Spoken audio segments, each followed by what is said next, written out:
Okay, well, welcome to the regular board meeting for the San Mateo County Board of Supervisors for Tuesday, January 24th, 2017. Would you please rise and join me in the Pledge of Allegiance? To the flag of the United States of America and to the republic for which it stands, one nation, under God, indivisible, with liberty and justice for all.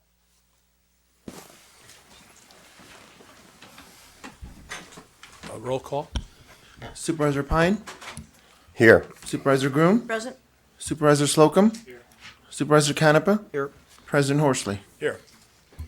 Are there any public comment? Suki? Yes. This item is reserved for persons wishing to address the board on any county-related matters that are not otherwise on the meeting agenda or listed on the consent agenda. Speakers are customarily limited to 2 minutes, but an extension can be provided to you at the discretion of the board president. We have 3 speakers. First is Brent Turner.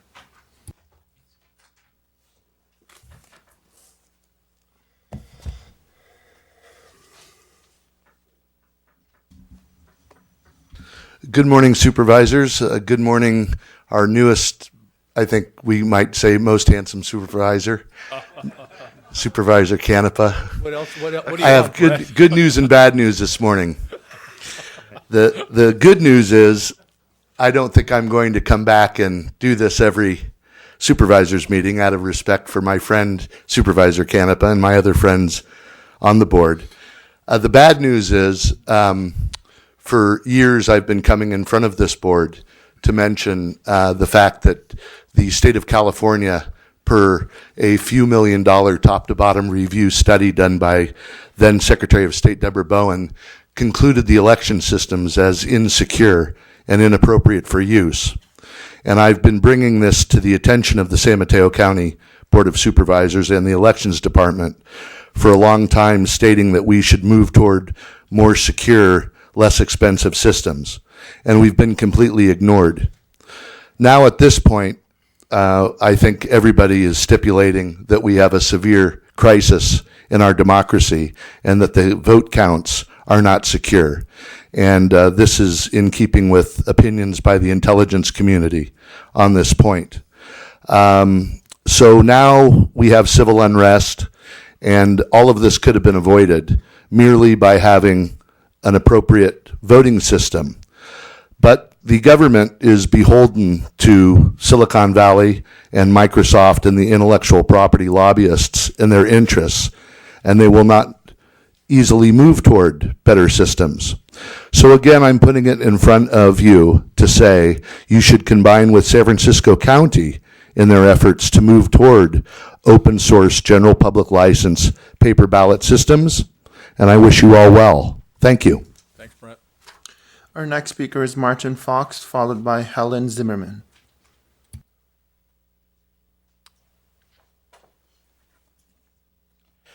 Good morning, President Horsley, members of the board, my fellow veterans, Supervisor Slocum and Mr. Welpe, and County Council Mr. Byers.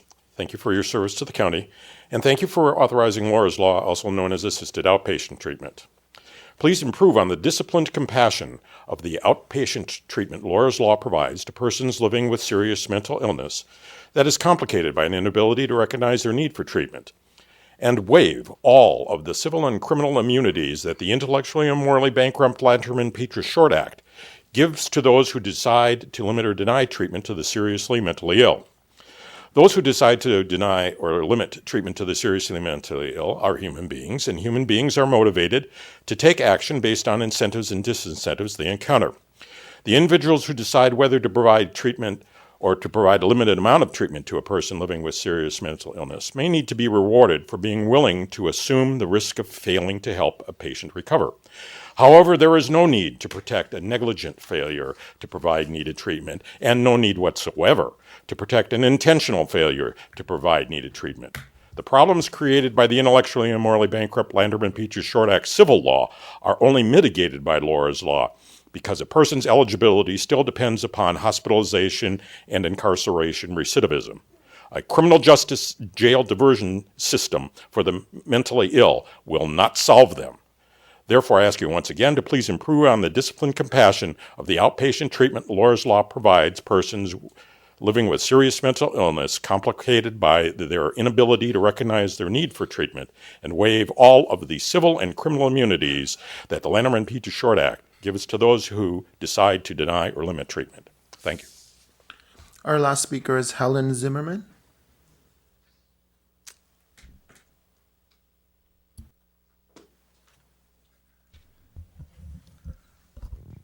Good morning, Supervisors, County Council Manager, and County Council. Thank you for this opportunity. I'm speaking to you today to let you know, with regards to as you know, mental health remains at the forefront of the conversation on Capitol Hill, which is why NAMI, the National Alliance on Mental Illness, has partnered with the National Council for Behavioral Health, Mental Health America, Addiction Policy Forum, and the Depression and Bipolar Support Alliance, and they hosted a call-in day on Tuesday, January 17th. And NAMI and many of its members called in to our local government. Debate is raging over the future of healthcare, and our voice is most important. We as people need to protect those with mental illness who cannot afford to lose health coverage. Please preserve Medicaid and insurance safeguards that help people get mental health care. Thank you. Thanks, Elaine. Any other public speakers? No, that's it. Okay. If there aren't any, it's time to set the agenda and the consent agenda. I would move to accept the consent calendar and set the agenda. Is there a second? Second. All in favor? Aye. Okay, that brings us to our first item. It's a poetry reading by Lisa Rosenberg and introduced by Supervisor Warren Slocum. Thank you, President Horsley. Good morning, everybody. Welcome to the Board of Supervisors meeting.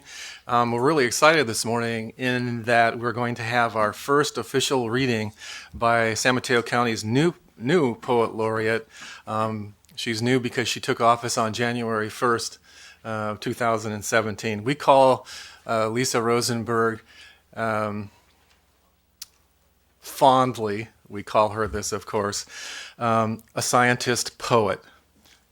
She graduated from UC Davis with a BS degree in physics and a minor in French. I don't know, figure that.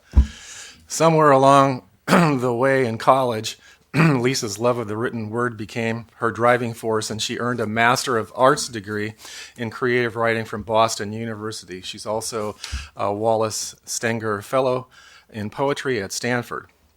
Now, in addition to physics and aerospace engineering, Lisa's professional experience includes technology marketing, freelance design, and instruction in creative writing. She was active in aviation for many years as a private pilot.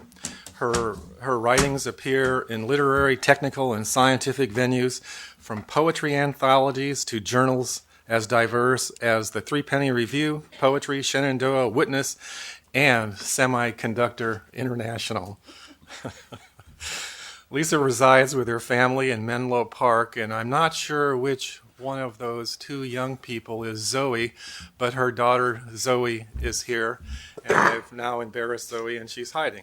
But anyway, welcome to Zoe, and welcome to Lisa. And Lisa, if you would come to the podium here and read the poem. Good morning, Supervisors, Counselor, community.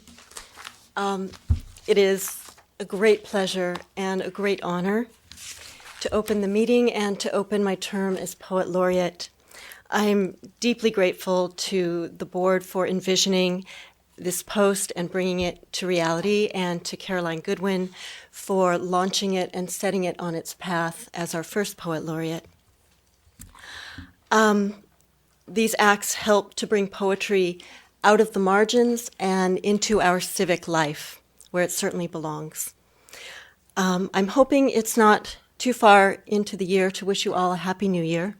It's still being January, and in that spirit, I have brought a New Year's poem for today.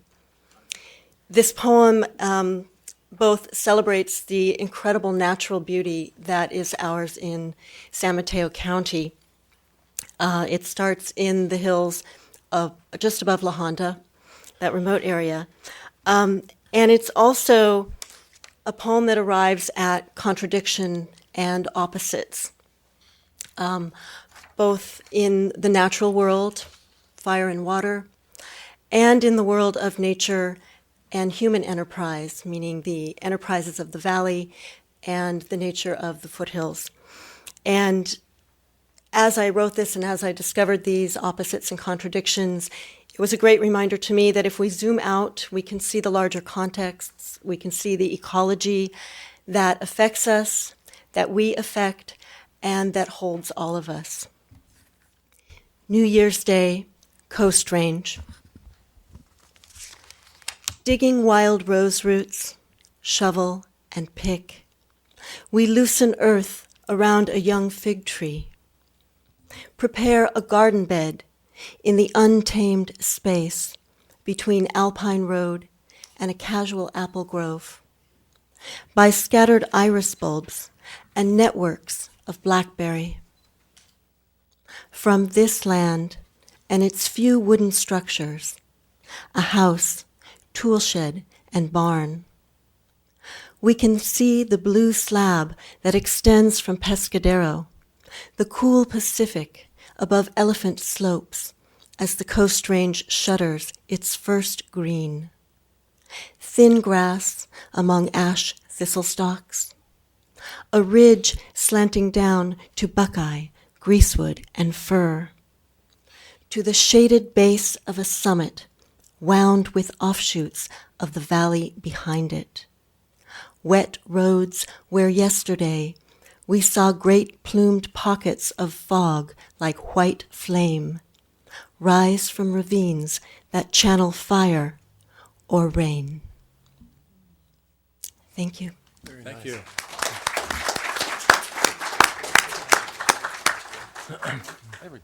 Very elegant, and I was glad you mentioned both Alpine Road and Pescadero, and I bet Janet Davis is really happy about mentioning Alpine Road as well. Mr. President, could we go down and get a group picture with Lisa on her Certainly, first we could. meeting for 2017? I would be happy to do that. All right.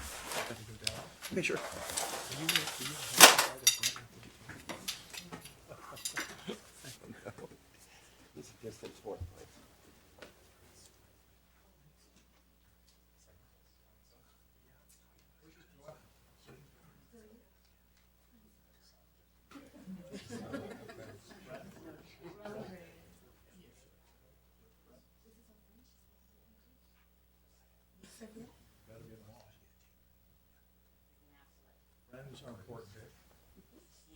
And squish in. How's that? It's a technical term.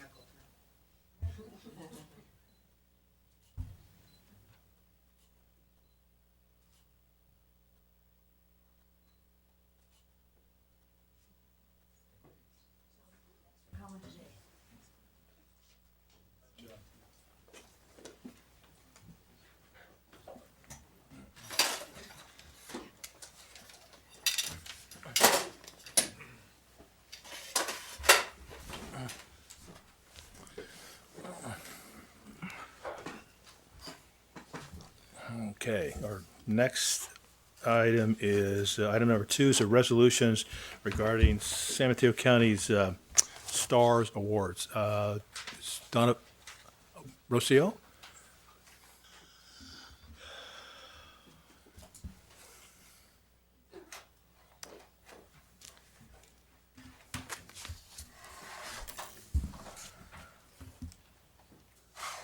Good morning, President, members of the board, Mr. Maltby, Mr. Byers. I'm Rocio Kirkson from the Human Resource Department.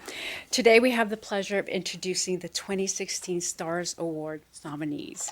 We have departmental representatives with us this morning to present their award-winning programs. Following their presentations, we have the Employee Suggestion Awards, which represents the employees that won first, second, and third prize at the Innovation Summit. And these employees suggested very innovative ideas that we'll hear about shortly. Before we begin the presentations, I would like to briefly share some information about the STARS Awards. This is an incentives program that recognizes excellence in public service. It was approved by your board back in 2006, so we've had the program for quite some time, and it's been quite successful. We currently have 5 award categories: program performance, customer service, green, diversity, and employee suggestion. The most recent addition to the award categories was the diversity, and that was added in 2016, so just recently. This year we received 19 program submissions.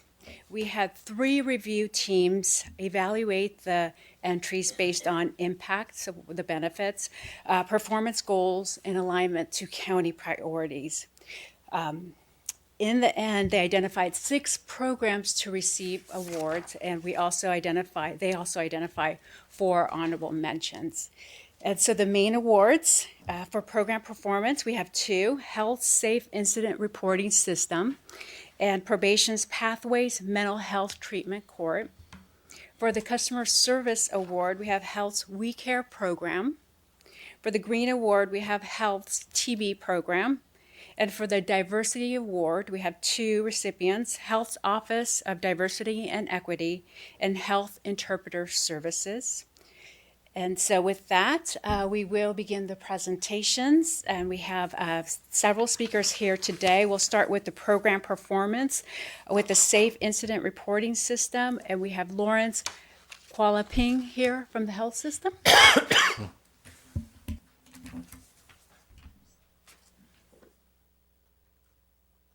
Thank you, members of the board.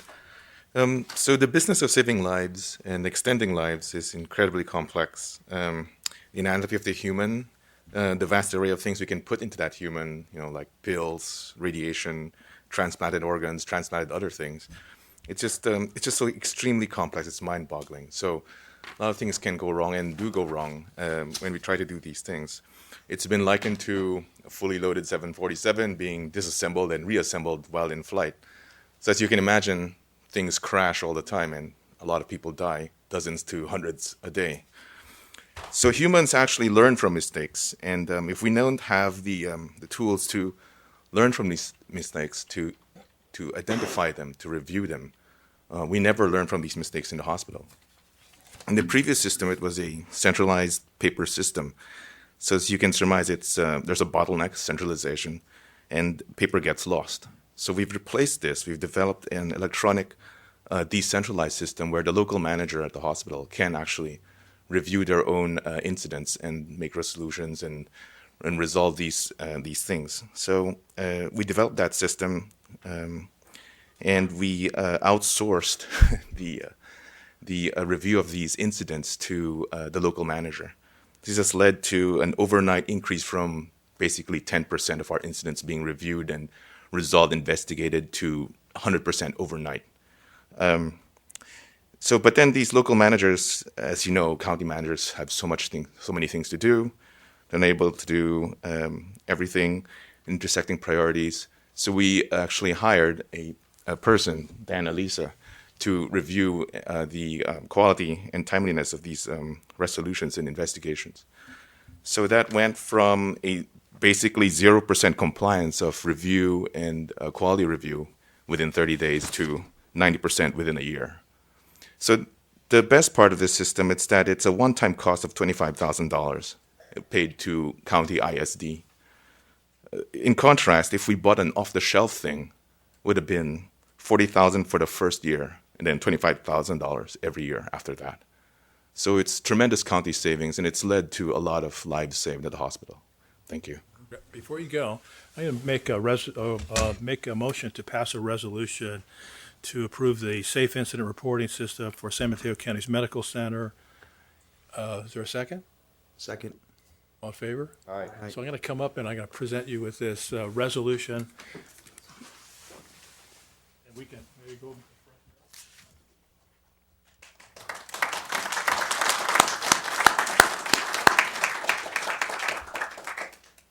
Another camera. I love it.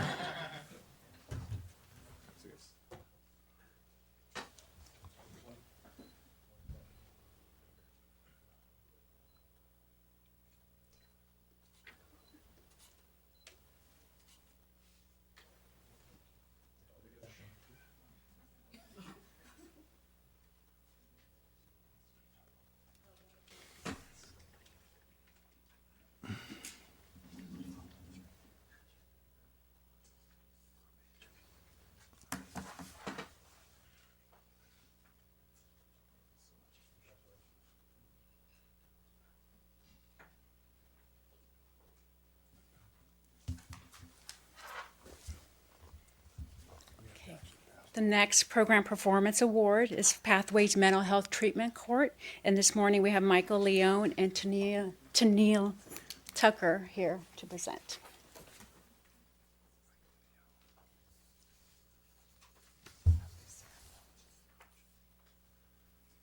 Good morning, Board. Thank you very much for having us. The Pathways Mental Health Treatment Court began in October of 2006 and is a collaborative effort among different county departments, including the San Mateo County Superior Court, the Probation Department, Behavioral Health and Recovery Services, the District Attorney's Office, the Private Defender Program, the Sheriff's Office, and Correctional Health. The mission of Pathways is to engage seriously mentally ill offenders who have functional impairments with increased services and support to help break the revolving criminal justice door while reintegrating them into society, addressing homelessness, and creating a safer community. All participants voluntarily agree to additional probation conditions, which include taking all prescribed medications and to engage in and maintain psychiatric treatment and therapy. Each participant is supervised by a probation officer who maintains a small caseload, which allows for more frequent contact with the client and active participation on multidisciplinary teams where treatment plans are developed, negotiated, and implemented.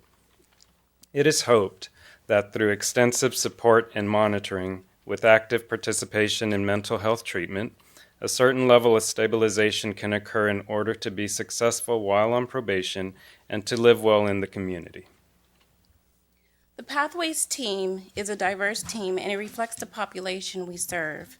The diversity supports positive engagement and sensitivity to cultural issues. The primary goal of the clinical staff is to connect clients to treatment and support them during this process. This includes psychiatric and medical appointments. Prior to their admission, clients are assessed for treatment needs and placement. Here is when team creates housing and placement plans for individuals based on their needs.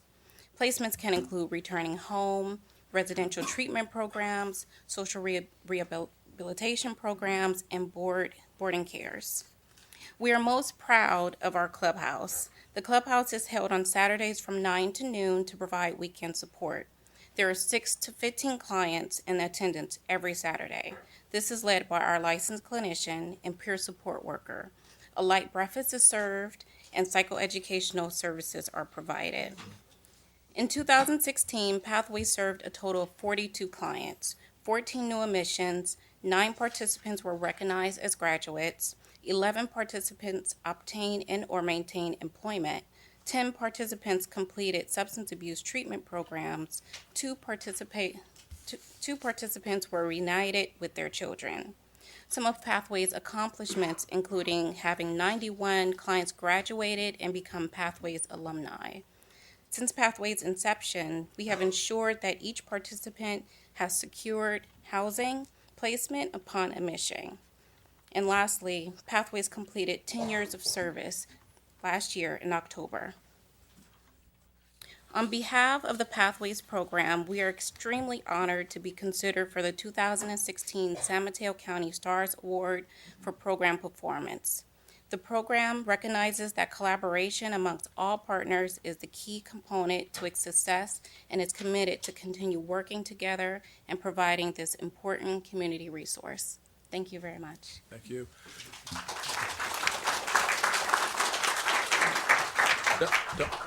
Again, don't go away. We have this resolution we have to give you. Can I just do the sort of a blanket resolution for all of them? I assume I can. You may, President Worsley.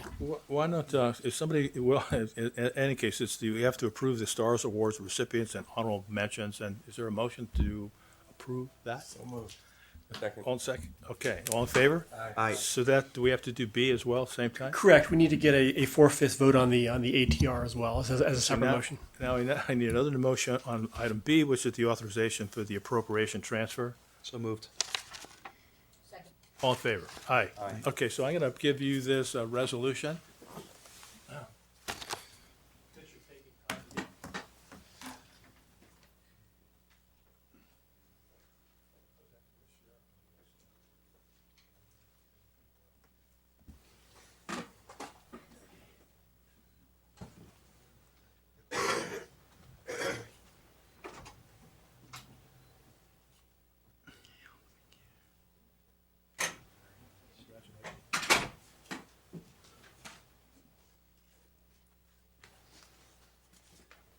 Now we'll move into the Customer Service Award, and we have Health's We Care program.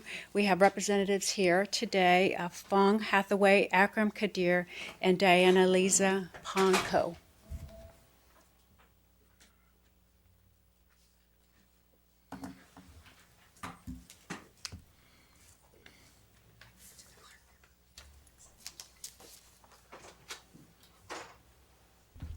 Good morning.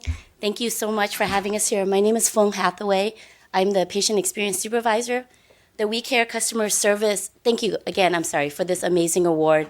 The We Care Customer Service program is very near and dear to my heart because of its uniqueness in incorporating the Patient and Family Advisory Council in our implementation and development of the program.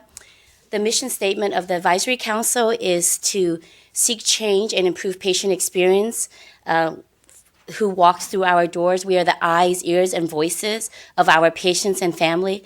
And I think the We Care Service program really upholds this mission. Good morning, everyone. My name is Akram Abdulkader, and I'm the Education Director at the Medical Center. We started our We Care program by creating this service excellence standard called We Care, which stands for Welcome with a Smile, Explain Who You Are, Communicate Clearly, Ask What You Can Do to Help, Respond Respectfully, and Express Gratitude. We took this service excellence standard and we combined it with the best practices across service industries, the most current research in patient experience and service excellence, along with localized data from our medical center using our Press-Ganey surveys. And what we did was, when we started training each department, we tailored our training and our courses to the specific needs of the departments that we're training.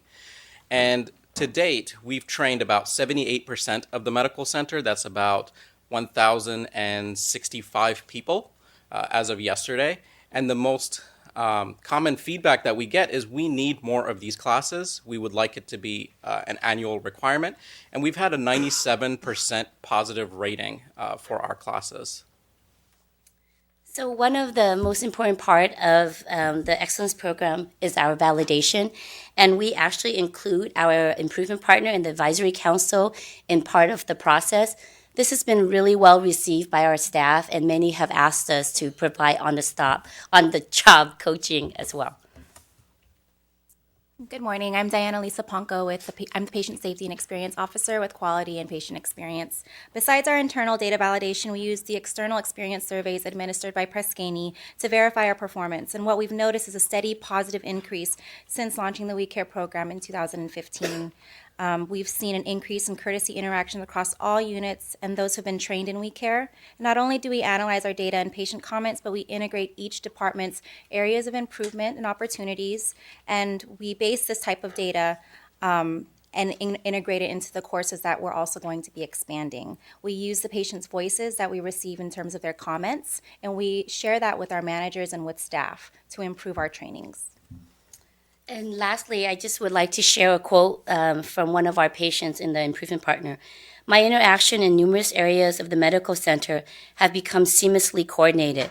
Every person that I have interacted with has begun to take the extra step to assure that a patient has all their needs met, sometimes even before they know what we need.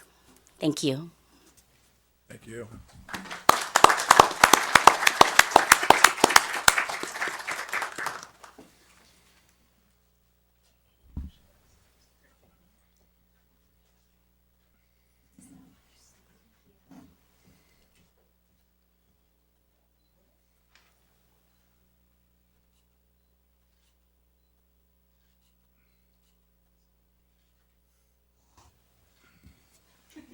Thank you.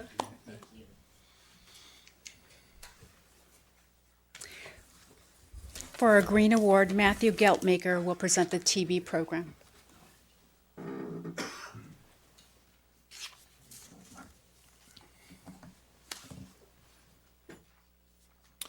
Good morning, members of the board, county council, county manager. I want to thank you for acknowledging the tuberculosis control program. And usually it's not a good thing if you're hearing from us. So it's a nice opportunity for us to kind of come and provide good news about the services that we're providing. So just to give you some context, tuberculosis control program, we usually have about an average of 60 tuberculosis cases a year here in the county to follow. And we provide ongoing case management, treatment to make sure that all of the residents are provided with adequate treatment and a cure so that maintain the safety of our residents and the health of the county. On an average, to do that, we have about 30 to 40 directly observed therapy patients at any given time. And what that means is we have staff who go to wherever to meet with the patient to make sure on a daily basis that they're taking their medication. As you can imagine, there's a lot of barriers to that. There's the time in driving, the mileage, also trying to fit it into the resident schedule so that they're not being burdened with us intruding on their lives overly. So in looking at that, it was the staff themselves that were able to come up with the idea of video directly observed therapy. So instead of driving, you would either use your cell phone to connect via Skype with the patient or webcam with the patient, and that would be able to save a lot of time and travel costs. So the staff, again, I want to acknowledge this was a staff idea. They came up with the idea, and then we partnered with our health IT division, as well as working with county council on making sure all the legalities were going to work out. We were able to start our pilot project in August of 2015 with just 3 patients to see how it would work, then grow as we worked out the kinks with the different technologies.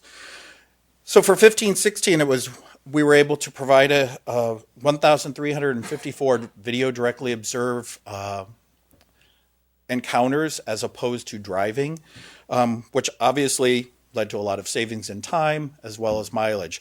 We were able to calculate about 564 hours of staff time were reallocated to other more important and urgent issues in the Public Health Policy and Planning Division.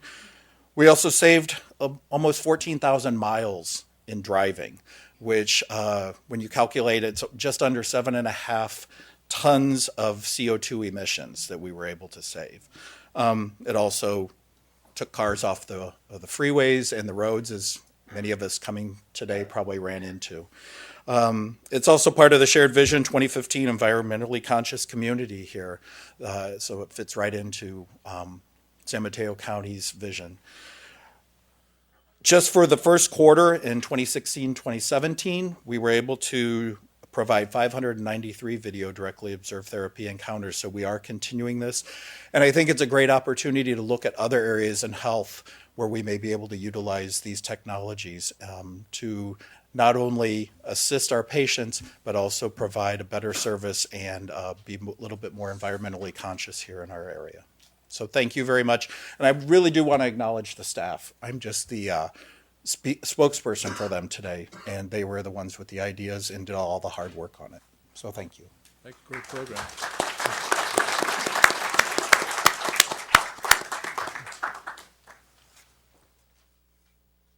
Did the staff come up? Yeah, sure. Come on up.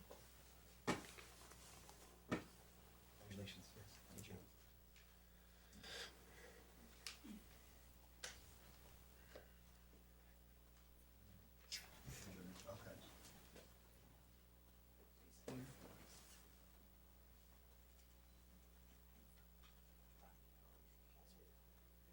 Come on, get up front. Got to get everybody in that.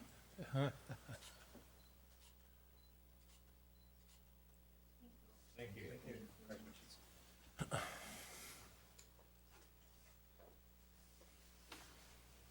Okay. For the Diversity Award, we have 2 recipients. We'll start with our first, Office of Diversity and Equity, and Jay Africa is here. Morning. Morning, County Council, Mr. Maltby, Board of Supervisors. Thank you very much for the opportunity to speak about our program. The Office of Diversity and Equity was established in 2009 and is a program within Behavioral Health and Recovery Services as part of the health system. Although housed only in Behavioral Health and Recovery Services, our work spans across multiple divisions and departments into different communities in all regions in the county. the Office of Diversity and Equity, or fondly called as ODE, is probably one of the few, if not the only program in San Mateo County whose focus is to address disparities and inequities through local, community-focused, and led bottom-up approaches. Our programs are deeply rooted in equity, cultural humility, and strives to engage and empower individuals, families, and communities to be in charge of their own health, of their own lives. We have a variety of programs, but I really just want to highlight 3.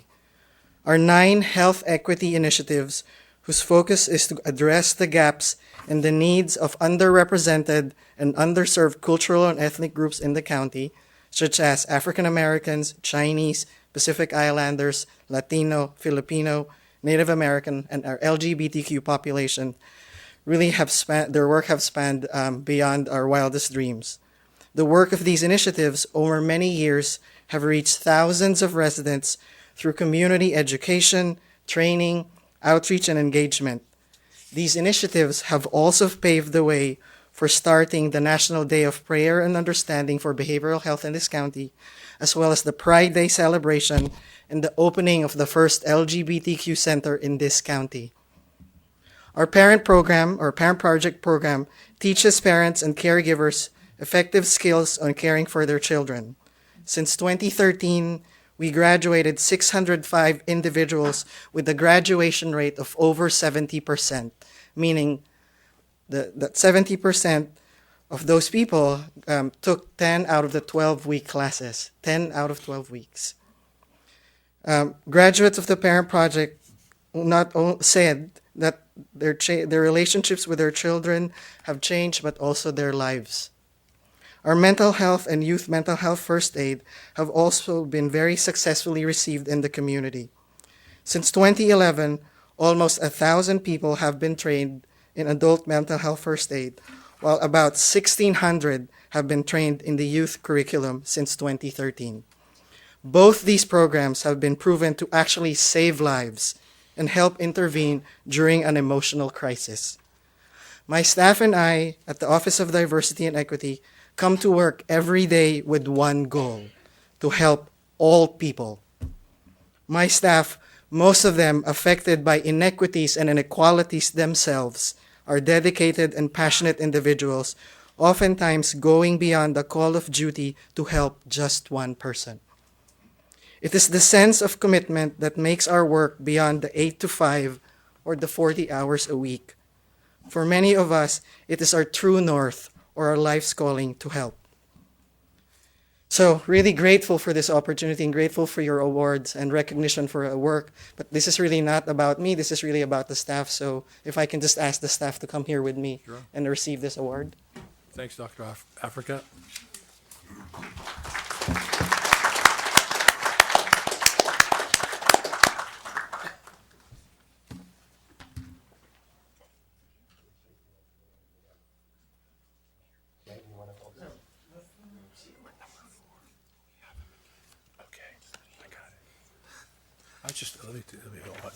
I prefer doing it. Yeah.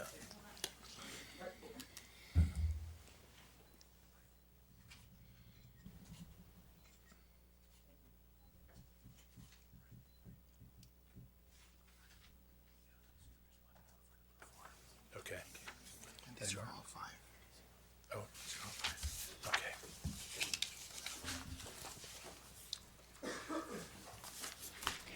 Our final presenter this morning, Jonathan Messenger, is here from the Healthcare Interpreter Services for the Diversity Award. Jonathan? I do have a handout, but please wait to read it so you're not distracted. Okay. So thank you so much for this honor and for having us here today. At the medical center, we have a very diverse community. Every year, people come to us speaking over 50 languages. We discovered that more than 45% of our patients don't speak English. 45%.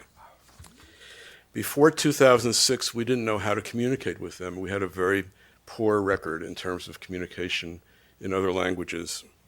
This led to issues around safety, communication, certainly disparities, and probably even we were ripe for a lawsuit And so in that year, 2006, everything changed. We were fortunate to be able to partner with two other county hospitals, San Joaquin and Contra Costa, to create the Healthcare Interpreter Network.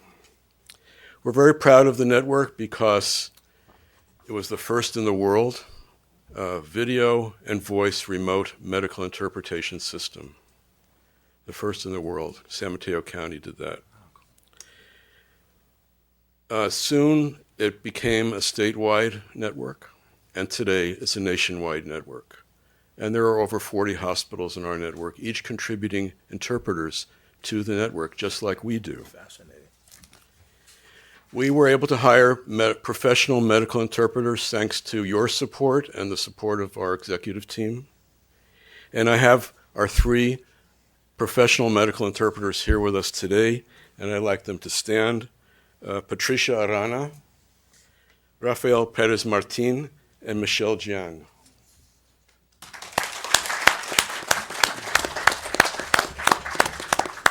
These three people help our patients and patients all over the country through this interpreter network, which is completely computerized, thanks to Cisco Systems, which developed for us.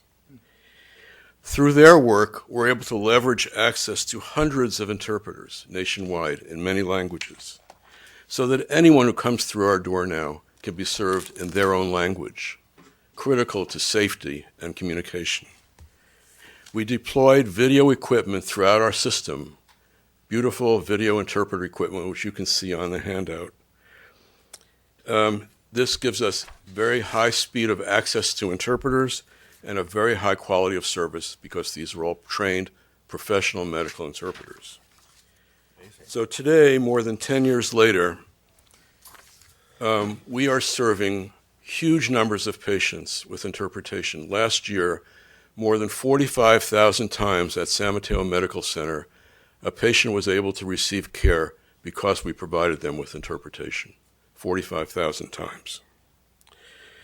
We needed to know what languages our patients preferred, and so we developed the Real Data Project about 6 years ago, which gives us really great information about our patients' race, ethnicity, and language. The Real Data Project stands for race, ethnicity, and language. This is telling us whether the patient needs an interpreter or a bilingual medical provider. It tells us about the diversity of our population. It helps us develop our cultural competence and humility. It helps us develop a stronger quality of care and patient safety. It dramatically increases our patient satisfaction, and it also helps us to reduce risk so that patients understand what their doctors are telling them about their medication. And we're hoping it will also help us reduce disparities. And right now, thanks to CJ Canopoli, our CEO, we have a wonderful initiative addressing the disparities using this data. So thank you very much for giving us this award and for having us here today. Thank you, Jonathan.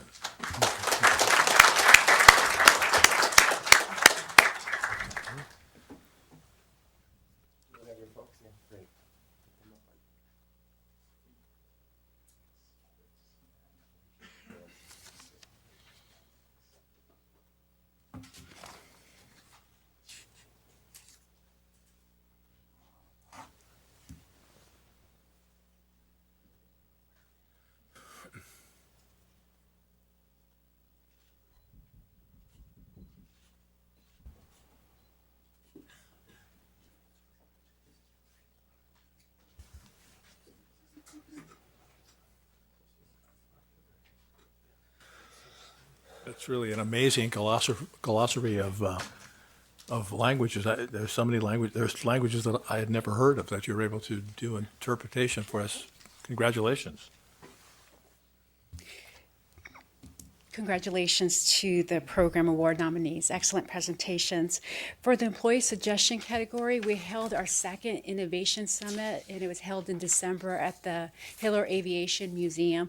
We had 80 employees participate. They had the opportunity to form teams and to further develop their ideas. And then at the end of the day, they pitched their ideas to our judges, and the judges identified three main awards, and there was first prize, second prize, and third prize. So the first prize was to create a portal for employees to sign up for volunteer opportunities and convert a portion of those volunteer hours to training credit to meet the county's 20-hour training credit for all employees annually. And then the second prize was the suggestion to implement housing options for employees. And third prize was to install a parking garage to determine the number of available parking slots available in our garage.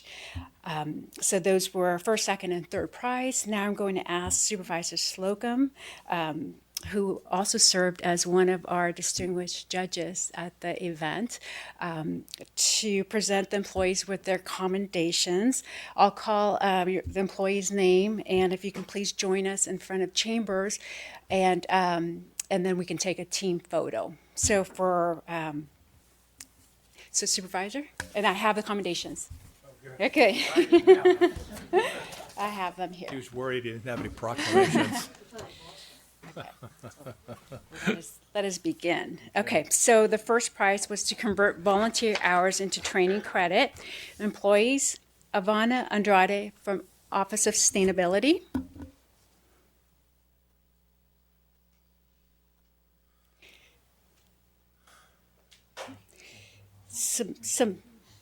Samantha Broom from Health System.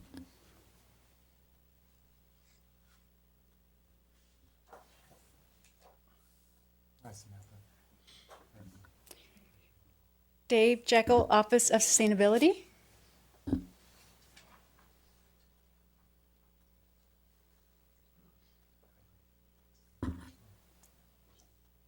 When No, Health System.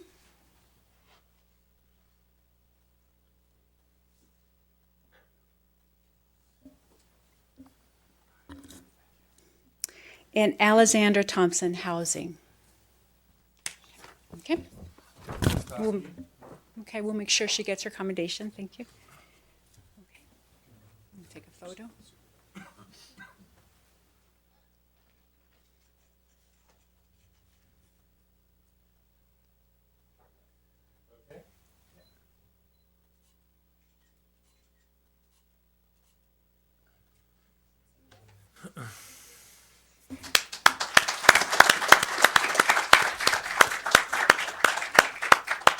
And I should note that those are all our management fellows, so nice job.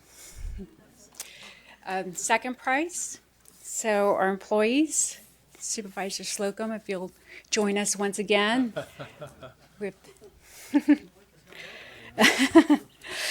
So for second prize, the employee suggested providing housing options for county employees, and certainly that's an area where we definitely need some assistance. So we have 4 employees, and some of these individuals are also our management fellows, so big day for them.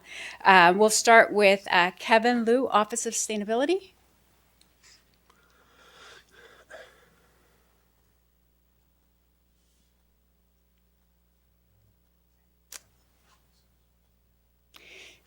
Manjeet Singh from Parks.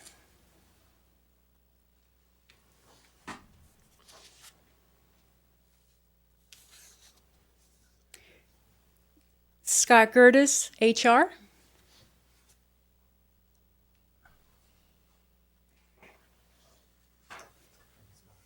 And Tiffany Jones from Housing.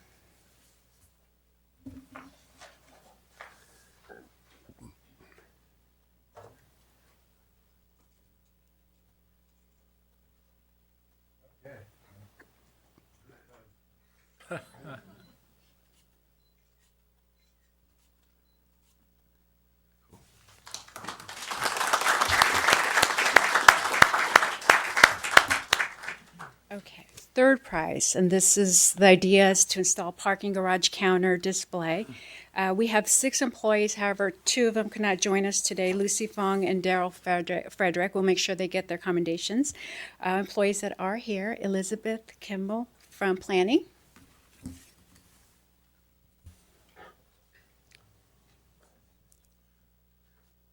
Eric Gosha, HR.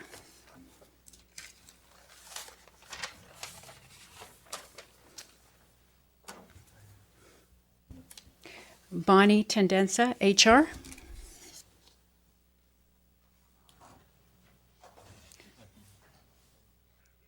And Yvonne Alvadris, HR.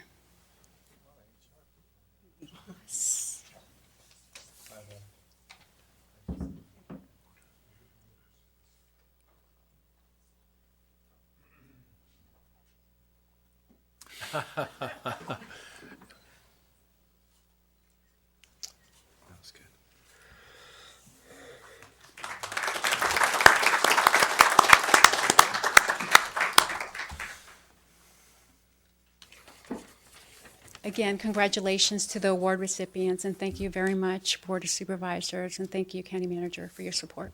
Okay. And congratulations to all the recipients. It's rather remarkable projects. So we will go on to next to item number 3. It's a resolution authorizing the vacation of the 10-foot wide sewer easement. Mr. Calderon. President Horsley, honorable board members, county manager, county council, good evening. I'm Nicholas Calderon with... This afternoon, or it's morning still, not evening yet. I'm sorry. Good morning. We're not going to let you get away with that. I know. Good morning, and I'm here to, as President Horsley stated, we're here to present a proposed vacation for a sanitary sewer easement located in unincorporated Weekend Acres. A lot of this is going to sound familiar, as we had done a vacation of an easement last board meeting. I'll briefly run you through it. In order for the board to consider a vacation, 5 or more property owners in San Mateo County, including one that lives within the township in which the easement to be vacated is located, have to submit a petition to the county, and in this case, real property. And one of the things we had, I wanted to make sure we went over was the definition of a vacation, which is the complete or partial abandonment of an easement, road right-of-way, or street, highway. And in this case, it's going to be a sanitary sewer easement. The process we go through is when we're contacted by a property owner who would like to petition the county to vacate an easement, we first contact the Department of Public Works to have them do an initial determination as to whether that easement is needed for a public use. In this case, the determination, as you will see in an exhibit later in the presentation, the subject easement was not needed because the services are being provided by an adjacent easement approximately 5 to 10 feet west of the subject easement. At this point, a petition was filed, and the process was initiated. We at Real Property sent out a notice to all property owners within 500 feet of the subject property, as well as utility and service providers. At that time, we received comment from one property owner, and we had some further questions from service and utility providers, but all of those were resolved rather quickly, and there were no objections by service or utility providers at this time.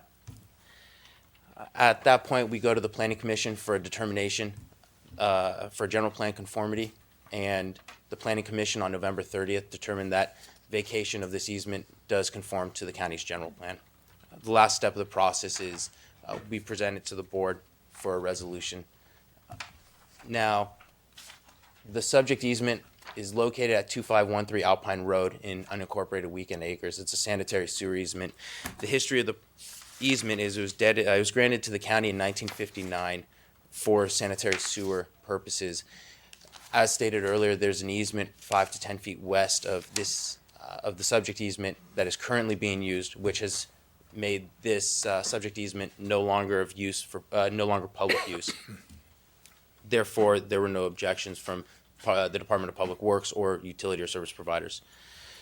As you will see, outlined in red is where the property is located on Alpine Road, and better pictured here is where the easement is located. In the blue is the current active sanitary sewer line. As you will see, to the east of that, in green, is the proposed easement to be vacated. As you will see, as it's not being used, and due to its proximity to the easement that is currently being used, it's been determined that the subject easement is no longer serving a public use. So, therefore, the recommendation today is to adopt a resolution authorizing the vacation of the subject easement located at 2513 Alpine Road in unincorporated Weekend Acres.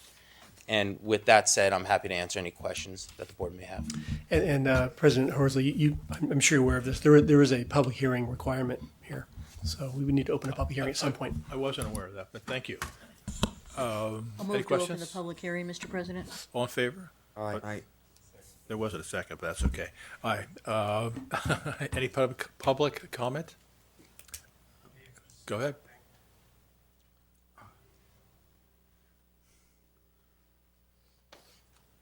My name's Tim Yeager, and I'm here to represent the property owner. And one thing that wasn't mentioned that is a pertinent fact is that this easement in the green on the survey, it does not exist on either neighboring property. So in terms of use or future use, if the county so decided to put in a sewer in this location, it would only be able to serve that one property. You would not be able to flow onto neighboring properties. So I think that's a pretty pertinent point in your consideration. Thanks. Thanks. Any comments? Is there a motion to close the public hearing? So moved. Second. All in favor? Okay. Aye. Any comments? Questions? Motions? Is there a motion? I'll move approval of the resolution. Is there a second? Second. All in favor? Aye. Okay. Thank you, Mr. Calderon. Excellent job, as usual. Thank you. Thank you. I love the term vacation. But in any case, next item is it's high time we dealt with this. It's the adoption of an urgency ordinance. I had to do that. Urgency ordinance extending the temporary moratorium. Right. I was kind of hoping you'd approve a county council vacation sometime soon, but. So yes, I'm gonna present this item, Okay. President Horsley. So before you is in fact a proposed ordinance that would extend your current temporary 45-day moratorium on marijuana activity for another 10 and a half months. Okay, so right now it's 45 days. It would go for another 10 and a half months until December 12th, 2017. And this is authorized by Government Code Section 858. As the board knows, on November 8th, the voters of California adopted Proposition 64. Approximately 1 month later, on December 6th, 2016, the board held I guess I can characterize it as a pretty comprehensive study session on Prop 64 to learn about the new marijuana legal landscape, and also to hear from affected county departments who are going to have regulatory authority, as well as hearing from members of the public. And then at the conclusion of that study session, you recall that the board asked my office to bring back an urgency ordinance imposing a 45-day moratorium on post-Proposition 64 marijuana activities with regard to areas that local government can regulate. And in fact, we did that a week later on December 13th, 2016. We brought forward a proposed moratorium, and the board adopted that moratorium, which again is due to expire later this month. So before you today is an extension of the moratorium, again for an additional 10 and a half months. Now, if adopted, this ordinance would continue to impose a temporary moratorium on all commercial and or industrial non-medical marijuana, as well as outdoor planting and cultivation of recreational marijuana. So it's commercial and recreational, essentially all areas that we as local government could regulate if we chose to regulate. Now, by extending the temporary moratorium, you are really providing county staff time to study, really contemplate, and ultimately develop recommended policy options to bring forward to the board as soon as practicable, really. As the board has previously articulated, by imposing the moratorium, you're really messaging to the public that we as a board are not saying yes to any particular policy or no to any particular policy. We're in the areas that we're empowered to regulate, such as commercial cultivation. We just need the time to kind of get it right, and getting it right includes a number of things. One is to coordination among county departments who all have a different role, and so we can get that coordinated. Number two, the board was interested in obtaining a lot of feedback from the public and stakeholders, I think is the term you used. And then third, the board was very interested last time we were together in sort of coordination with the cities, and to see if we together can develop some policy consistency in order to, I guess, prevent a kind of a patchwork of incongruous ordinances. I mean, to the extent that that's a goal and that's possible. So, real briefly, with regard to the countywide coordination, this so-called regionalization effort, under the CMO's leadership, and I think Mike Callaghy, Mike's here today to answer any specific questions about that process moving forward. But we are organizing, in the process of organizing a countywide meeting among city managers and attorneys, and I believe that meeting is going to be. The plan is to have that meeting as soon as early February. We expect the meeting to be in early February. And then once that group gets together, they can kind of talk about next steps, how to bring stakeholders and the public into the process, and start the drafting. So that process is going to be underway soon. So that's all I have for you today. Again, I'm asking the board to consider extending the urgency moratorium for 10.5 months. We have a couple of public comments, but before we do that, do the board members have any questions? Mr. Byers? None? Yeah. I just had a Supervisor couple. Pine? Mr. Byers, whatever the other cities done so far, are they pretty much just voting for these moratoriums? It's sort of a mixed bag. The cities in our county, of course. Of course, yeah. There are 6 or 7 cities that also have moratoriums. I believe it's San Mateo, Foster City, Burlingame, Woodside, South San Francisco, I think, is in the process, and then I believe San Bruno. Last count, those were the cities that have moratoriums, and then others are I think are sort of still contemplating doing such. Okay. Yeah.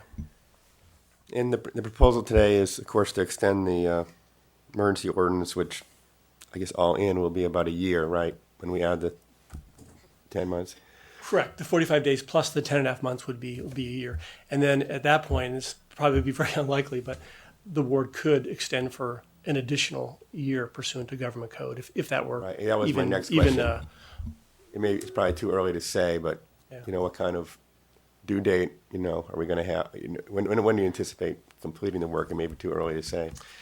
I think based on comments from board members at our last meeting, I think there was I certainly was noting a sort of sentiment of moving as quickly as we could, because there are stakeholders and in our county who have an interest in knowing what the law, our local law, is going to be. So we're trying to balance sort of getting it right and and moving with some some speed, so that there's can be some certainty out there. Right. That reminds me that now that at the last meeting was noted that in particular with production, that if that's something we're going to pursue, that those folks probably need guidance sooner than later, since they're going to be in a very competitive arena. Yeah, thanks for reminding us of that. Thanks. If there are no other questions, I take the two public comments. First is Michael McCarthy.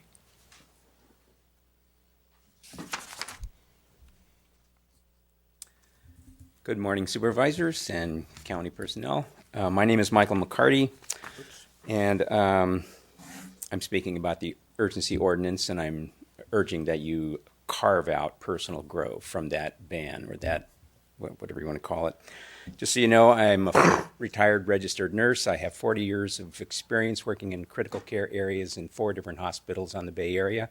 I live in your district, District 3 in the Sequoia Tract. Have lived there for 39 years. Great place. Yes. I didn't use cannabis for 25 or 30 years until I got advanced prostate cancer several years ago and began to investigate the whole thing, the medical properties and the legal issues around it. I'm also a member of the American Cannabis Nurses Association, whose mission is to advance excellence in cannabis nursing practice through advocacy, collaboration, research, and policy development. I just wanted to talk about a couple of little things that came up in the previous meetings that I wasn't at, but I did see them all on video. The Schedule I status, the status of grows in the county, and the whole addiction dependence thing. And I see my time is 40 seconds, so I may have to come back later unless you give me a little more time. The first thing, Schedule I. Probably you all know that the schedule was created in 1971 by act of President Nixon, but John Ehrlichman, who worked for him, said recently, in an interview in '96, it was just published in Harper's Magazine last month, the Nixon campaign in 1968 and the Nixon White House after that had 2 enemies, the anti-war left and black people. You know what I'm saying? We knew we couldn't make it illegal to be either against the war or black, but getting the public to associate the hippies with marijuana. Sorry, can I get a few more seconds? Let me do this. Let me give you one more minute, but I'm more interested in the medical part of what you have to say. Okay. Okay, I'll just move to use disorders then.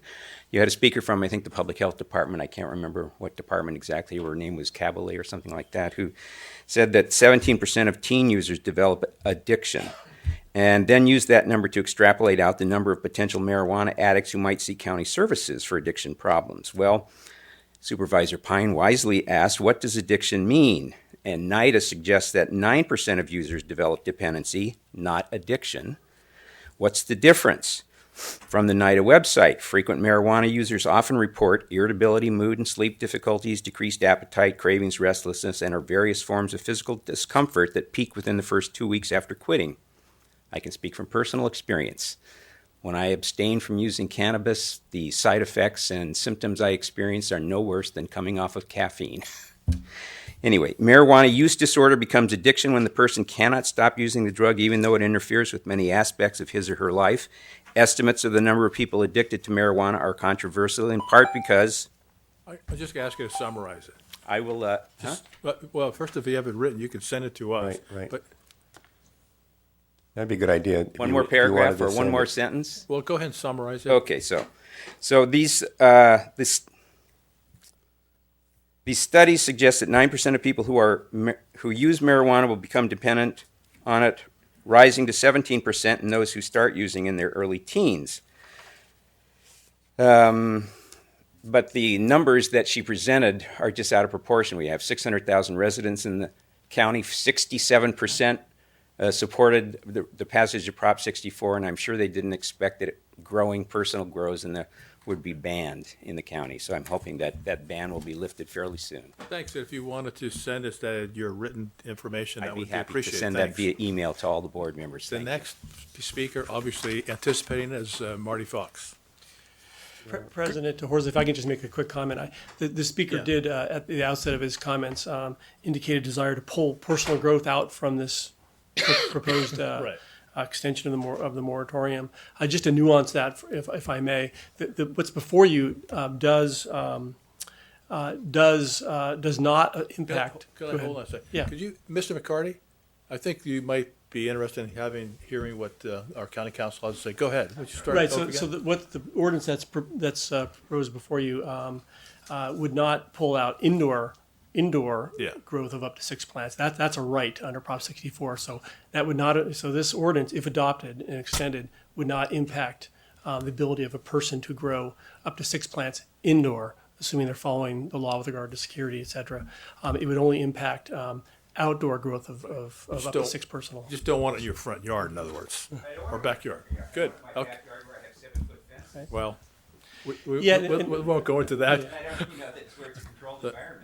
Thanks. Mr. Fox. Good morning again, President Horsley, members of the board, Mr. Maltby and Mr. Byers. Thank you for your service to the county. Please pass the recommended urgency ordinance extension establishing a moratorium on the commercial use and the outdoor processing of non-medical marijuana.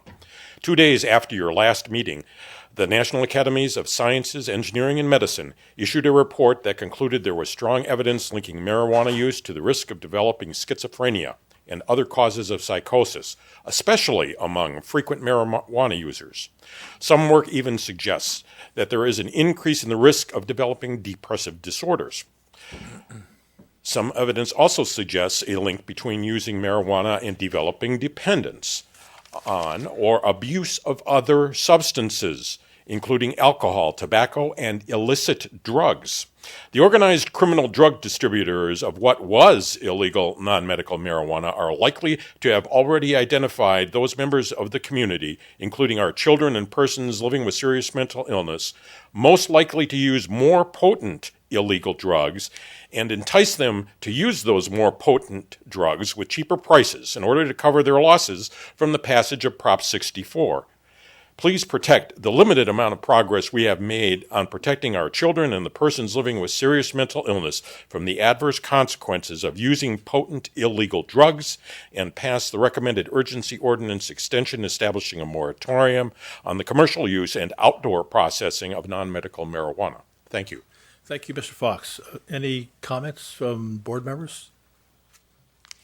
Go ahead, Supervisor Groom. I think the purpose of extending this ordinance for the rest of the year is so that we can have studies done and we'll be able to assimilate the information and make determinations based on what we learn. So I wouldn't like to carve anything out today.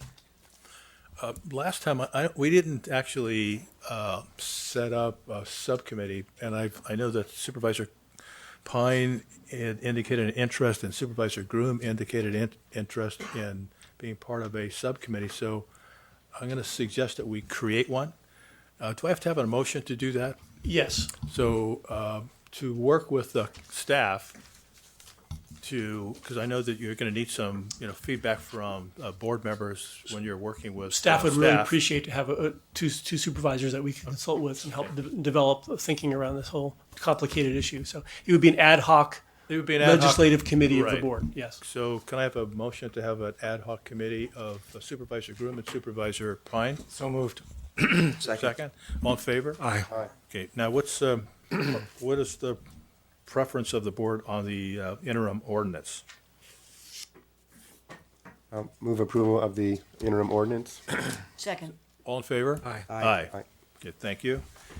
We will now go on to item number 5, which is the introduction of an ordinance adding chapter 3.108, et cetera, having to do the establishing a property owner obligation with respect to tenants displaced from unsafe and substandard units. And Mr. Callaghy? Yes. Glad you have your red tie for red tag buildings. Yes, thank you. Good morning, President Horsley, members of the board, Mr. It's a little long, though, I noticed, the tie. It is, yeah. Looks like a Donald Trump type. Thank you. Mr. Maltby, Mr. Byers. I'm Mike Callaghy, the Assistant County Manager.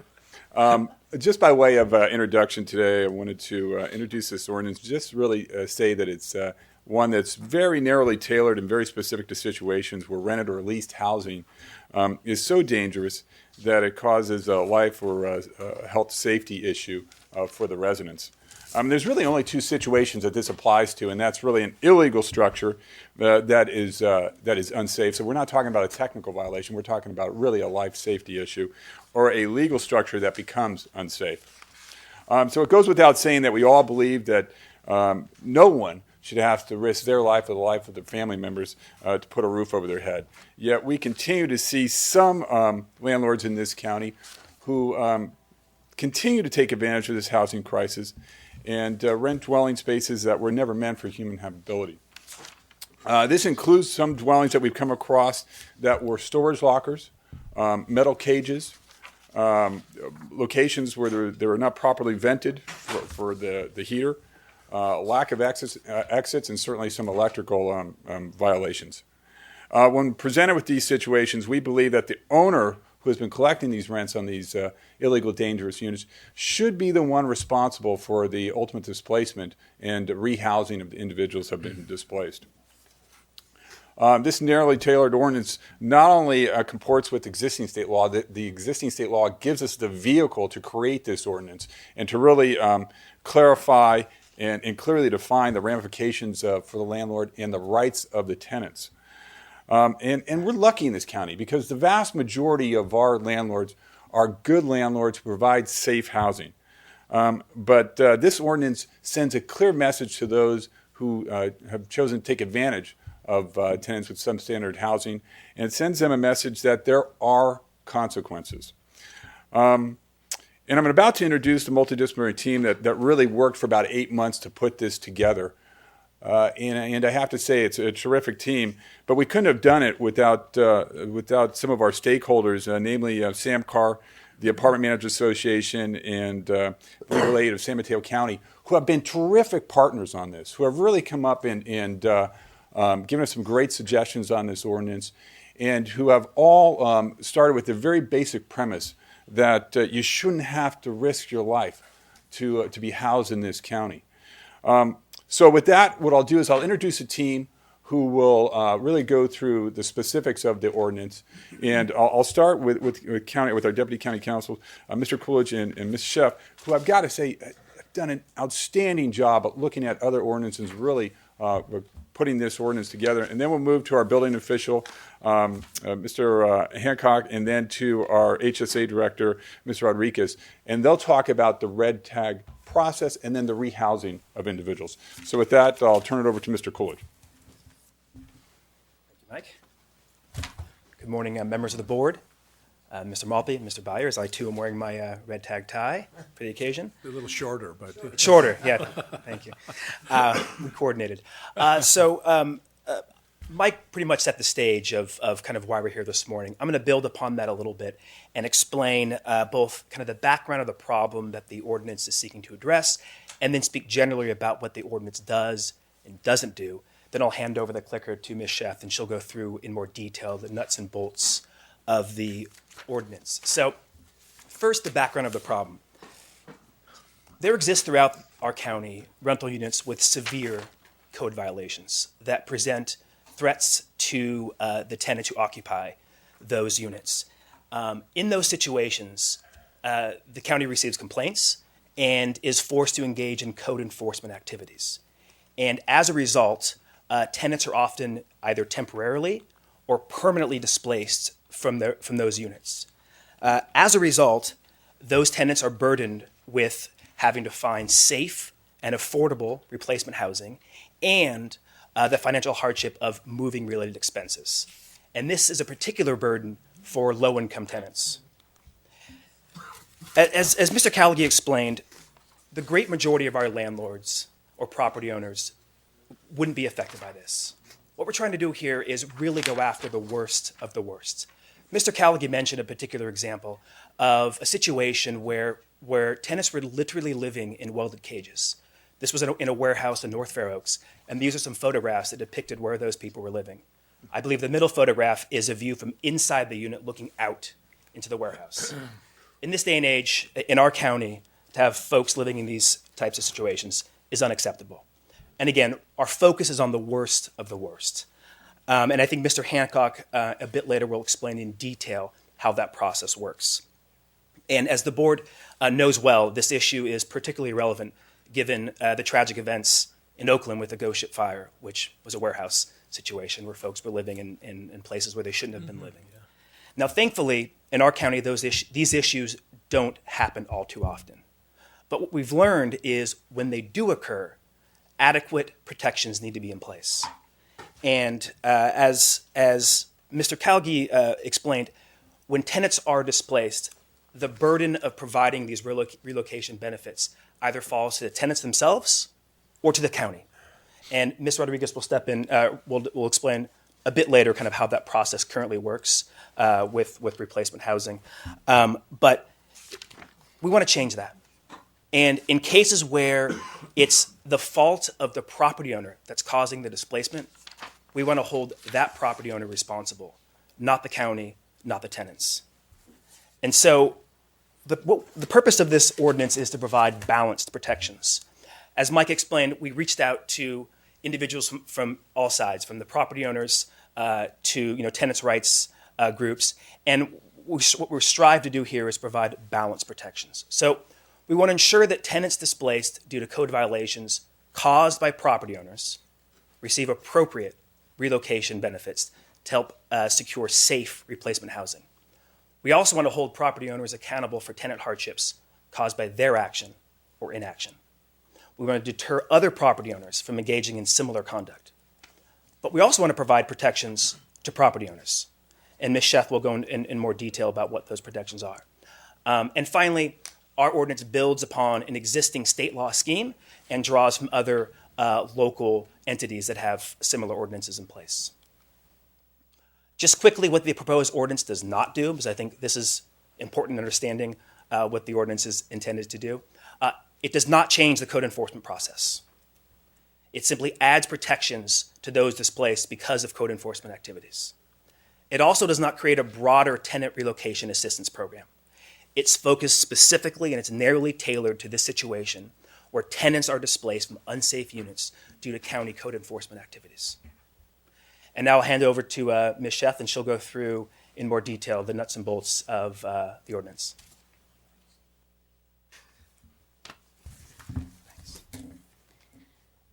Good morning, Board of Supervisors, John Maltby, John Byers. I appreciate Mr. Coolidge sort of setting up the context for which we're here today, the background of the problem. Now, I'm going to get into sort of why we're proposing this specific ordinance and the nuts and bolts of the ordinance that we're presenting to you here today for consideration. So, under the California Health and Safety Code, the law already establishes tenant entitlement to relocation benefits paid by the property owner as a result of displacement from code enforcement activities. And so what the state law provides is sort of a baseline of protections, and then it defers to local government to determine the eligibility for the benefits and the scope of the benefits. And I'll explain how our ordinance does that. And in addition, it also makes clear that property owners are not going to be held liable for any of these relocation assistance payments if the local enforcement agency doesn't provide an appeal process for an order to pay the relocation benefits. Another thing the state law does is it makes clear that the remedies provided under state law are not exclusive, and that in fact localities can also provide their own protections and enhancements to the existing law. So who's eligible for tenant relocation assistance benefits? The tenants that are eligible are the ones that are displaced due to county code enforcement activities, where there's a life-threatening situation and county code enforcement has to step in and ask tenants to leave. They are eligible for benefits, and it includes tenants in all kinds of units, not just single-family homes, not just multifamily structures, apartment buildings, but also mobile homes and rooms within homes, and even garages and sheds and other types of units, irrespective of whether they're legally permitted or they're illegal units. And the ordinance that we're presenting to you here today addresses two types of displacements: temporary displacements and permanent displacements. And how they're defined in the ordinance are based on sort of what the projection is at the time that the red tagging or the notice of vacation from the property is given So if it's anticipated that it's going to be, the unit's not going to be available for reoccupancy, or the code enforcement activity is not going to be brought into code compliance within 90 days, then that's considered a permanent displacement. And there's a specific set of benefits that are going to apply in that situation, a specific timeline within which those benefits have to be paid.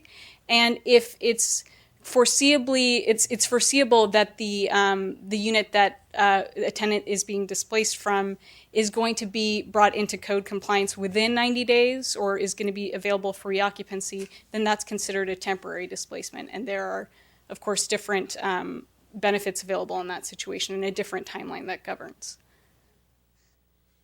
So there are exceptions to whether or not a tenant is eligible for relocation assistance payments.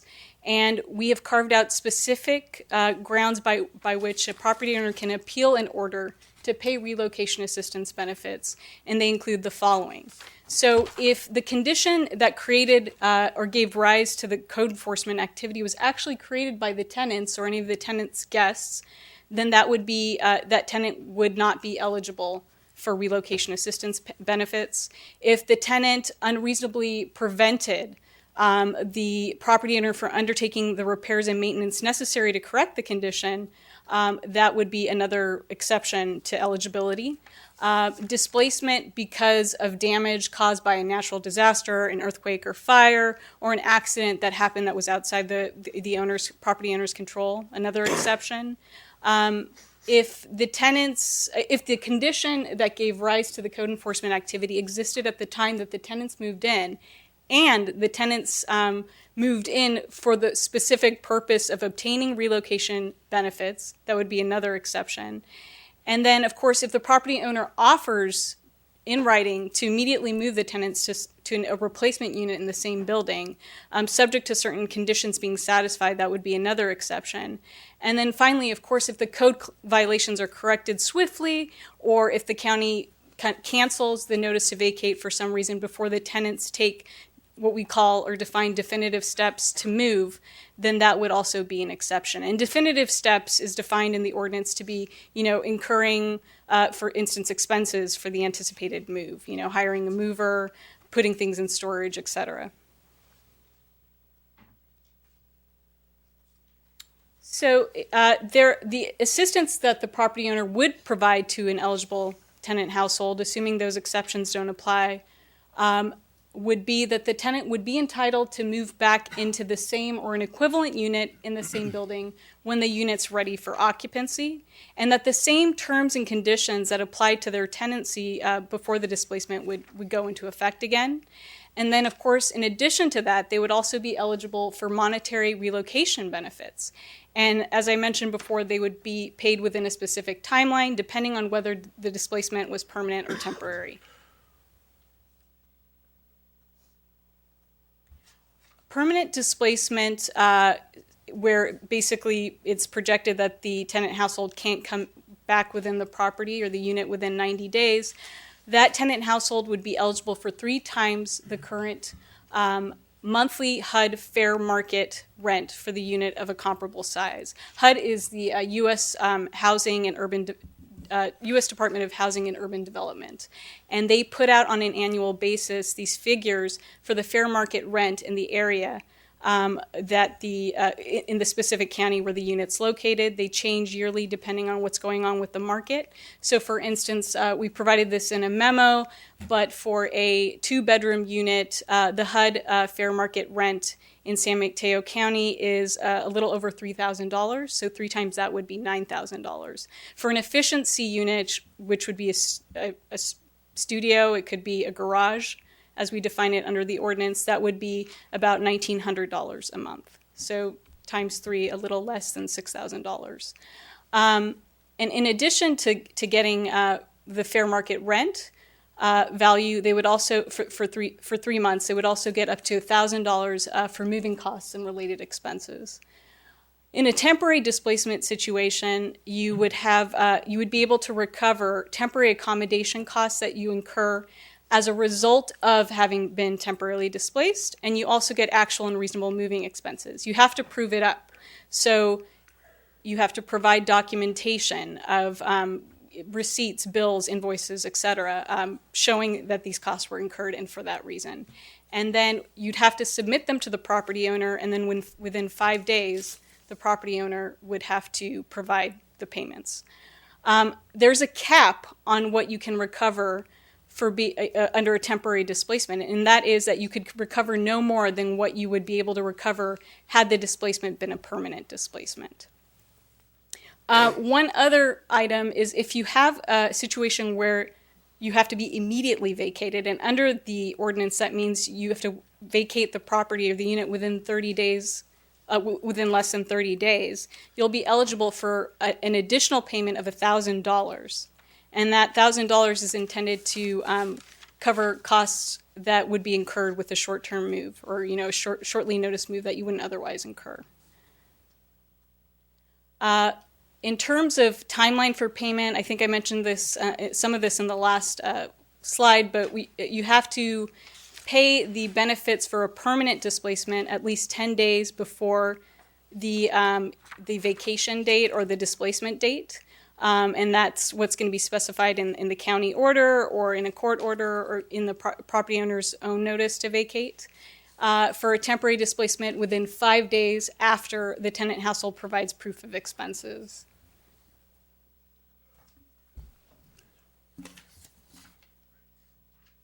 So county enforcement tools. So the county, this is really intended to have the transaction be between the property owner and the tenant. The property owner is supposed to theoretically pay the tenant the relocation assistance benefits if the tenant is eligible for them. The county, however, has the discretion, subject to funding availability, to step in and to make relocation payments to the tenant and then seek reimbursement of that amount, as well as any administrative costs that the county incurred in having to do that. And typically that would arise in situations where the property owner fails to make a timely payment. Of course, the tenant would have to notify the county, and the tenant has 60 days from the time that they vacated the property to notify the county of a delinquent or failed payment from the property owner. Or it could come up in the situation of a temporary displacement. In the temporary displacement, you have to actually front the costs and then seek reimbursement. Some folks, because of their income level, poverty, aren't able to do that. So the county could step in, exercise its discretion, and step in and front those expenses for those folks that are temporarily displaced and cannot afford to make those expenses out and out. What the county would do as a consequence after incurring those expenses is seek reimbursement from the property owner. So the county could basically would bill the property owner. The property owner would have 5 days to reimburse the county, and then if the property owner didn't do that, then the property owner would be subject to additional penalties. We would also be able to lien the property potentially if we had to. In other words, if the property owner was not responsive to our efforts to collect the money the traditional way with the invoice, we would be authorized to lien the property to collect the money. In addition to the county stepping in and sort of making relocation payments in certain situations and seeking reimbursement from the property owner, a property owner is essentially committing an infraction each time that the property owner violates it, and it could be punishable by a fine of up to $300. Of course, each of these things, any penalties that would be imposed under the ordinance would be appealable. So they would get a notice and they could appeal it.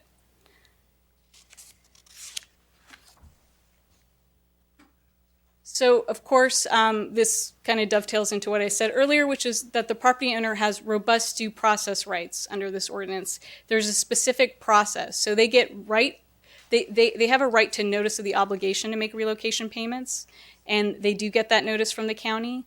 And then, of course, they would get notice of any fine or penalty. And then they would have a right to appeal, and they could make a written appeal, or they could request a hearing. And, of course, a hearing would be provided if they made that request. Hearings and appeals would be administered by the county planning and building department. And if they do appeal, of course, relocation payments would be suspended during that time. So they wouldn't have to pay until the appeal was resolved.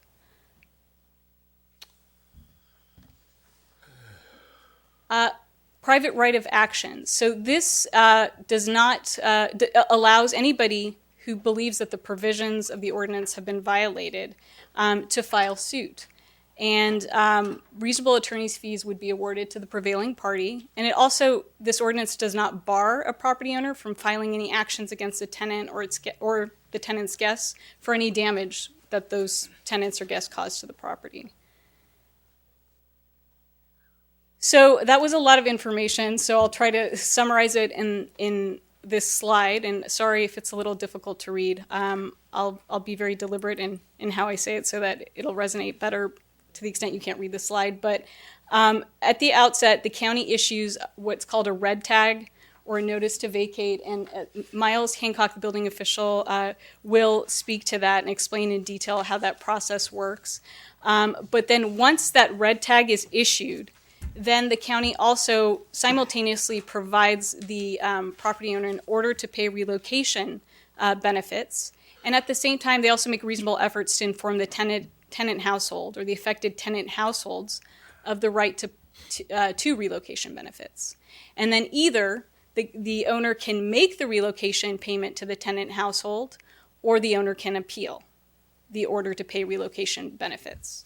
If the owner chooses to make the relocation payment to the tenant household for a permanent displacement, that would be 10 days. They would have to make the payment 10 days before the actual displacement.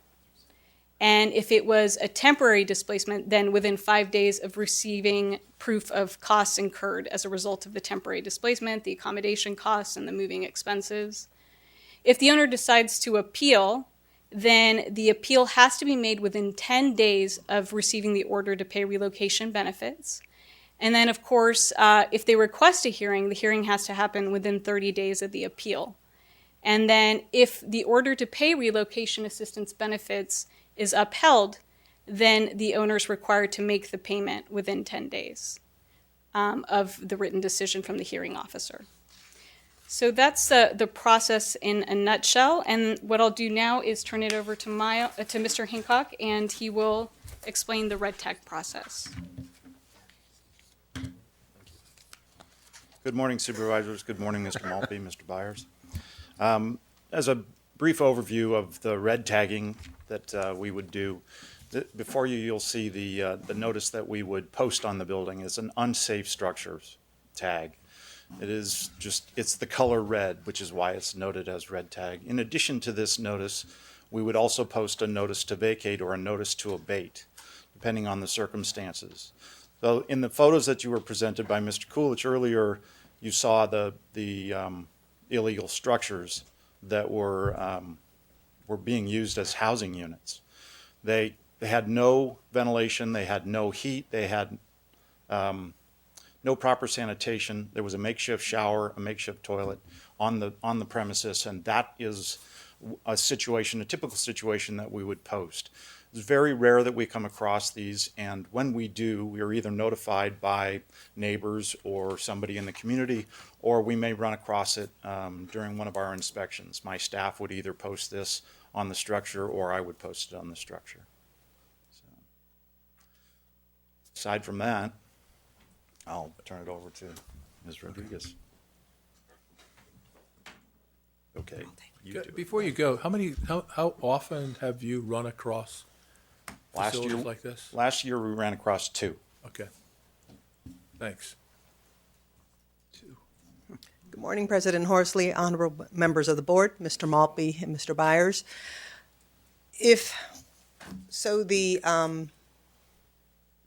team asked Human Services to step in, and in those instances where the property owner does not pay the relocation fees up front, what systems are available for our residents. So the red tagging occurs, and you obviously have a housing crisis for these individuals. The entry point to the assistance provided by the county would be our core service agencies in the jurisdiction where the red tagging occurred. They are the partners that we use for motel vouchers and leveraging some of these one-time expenses. So we would ask them to assist us in this endeavor. Now, $1,000 does not go very far in terms of relocation assistance. In our motel voucher program, the average cost is $160 per night. So we anticipate using the existing system because we don't, even at the cap, I'm not sure if an individual had to avail themselves of it, that they would find housing in a timely manner. So we would look to assess the individuals and divert them from any type of shelter if possible. And normally that's with a relative or friends. If that's not the case, then entry into our interim housing. And we have those family housing programs throughout the county. If we are full and do not have capacity within our interim housing programs, we'd move to the motel voucher program and place them there. And obviously, in either case, connect them with our abode services to start the assistance of relocation in those cases where it's permanent, or they can self-resolve at any time and find a unit on their own. For temporarily displaced, it's much easier. They would hopefully within the 90-day period or less be able to return to the unit that they had to vacate. So that is the system in terms of what we see working with code enforcement. And I'll turn it over to Mr. Callaghy. That's the presentation we have on this ordinance. If you have any questions, we're happy to answer them. I have several speakers' cards, but before we do that, are there questions from the board members? Supervisor Groom. I have one. If a dispute arises, does it go to the planning commission or does it go to a committee that you've set up? It would go to, yes, the building department, who would have a hearing officer hear that dispute. And at a hearing, how does that run? Both sides would be able to present information, evidence, and bring potentially witnesses in. Say there was a dispute as to the landlord saying that the tenant caused the problem in the unit. They'd be able to bring evidence of that in, pictures of how the unit used to look, and so on. Thank you. Supervisor Slocum? Yep. Thank you, Mr. President. I have a number of questions and comments, but maybe I'll just start with one. It's a good idea. Simple. Thank you. I'm wondering about the idea. I'm concerned about children in school in these lean-tos and structures that get red tagged. And so specifically in the North Fair Oaks area, those kids are probably going to Fair Oaks School, Taft, the schools in the area. So the question is, if they're relocated under the provisions of the ordinance, could there be a clause in there to make it so that it's within 10 miles? Pick a number, I'm just picking 10 miles, but the idea being that within a 10-mile limit, the children might still be able to get to school without too much problem. Whereas if this temporary housing or shelter diversion is in other areas at a distance, then it's going to make it really hard for those families to get those kids to school. So I would just ask that perhaps you could comment on that. That's a very good point. As a matter of policy, we can make it our policy through HSA that we would try on the temporary displacements to house them within proximity to the school that they're going to if they do have kids, so that we could get them to school or that they could get to school, and we could do that as a matter of policy on our end. Mr. can I say a Sure. about that as well? Good morning. I'm John Niblin with the County Counsel's Office, and I wanted to respond specifically to that. There actually is some federal law that bears on this subject as well. I think it's McKinney-Vento that actually would impose on school districts an obligation when children are rendered homeless to make certain provisions for transportation. So that's another thing that we would make sure that we were aware of as we were trying to work with kids who find themselves in these sorts of circumstances. Thank you, Mr. Niblin. Any other questions? The supervisor? No? done? Yeah, I have some Oh, more okay, if you okay. give me the time. No, yeah, sure. Thanks. And what about I know this is getting rather esoteric, but what about pets? Now, there could be pets in these buildings that get red tagged, and the question is, as I was reading, since I'm a dog lover, what do you do with your pet? Part of the process, as I understand it, would be an in-depth screening by HSA as to the displaced party, and they would take all those things into consideration. Maybe there's a family friend that could take the pet for a period of time until they get rehoused or until they get back in their housing, or we'd look for alternatives to that. But we would certainly take that into consideration. As part of So the if the pet had to go to the WAG hotel for a few days, would there be money for that? Yes, I mean, I think that would be a legitimate and reasonable relocation expense. Thank you. Through proper documentation. I have some other questions, but I'll, in the interest of time, forego those and just ask the question that there are potentially unintended consequences to this policy, potentially, and perhaps my colleagues would entertain defining this as a pilot program for 1 year, for instance, with a report back to go through the results of what happened during the previous year. So it would be a pilot program for a year. I think that's absolutely fine. I mean, we're going to certainly use this judiciously, and if you want to define it as a pilot program, that's absolutely fine with us. Thank you. That's all. Wait a minute. Supervisor Pine? That's right.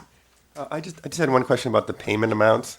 No problem, no problem. So with permanent displacement, we're paying 3 times the current monthly HUD fair market rent.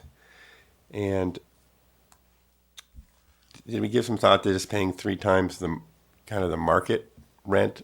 I mean, isn't this HUD rate kind of below the? I mean, in other words, is it enough? I'll ask. Thank you. Well, Supervisor Pine, we actually selected the HUD rate primarily because that's the model that we saw in other jurisdictions where we're putting this together, and I guess in some sense it's a published rate that we know we'll be able to access during the life of the ordinance. That's the reason we selected it. It isn't to say we couldn't do something different. The question would be sort of identifying a rate that we can be sure reflects market, I guess.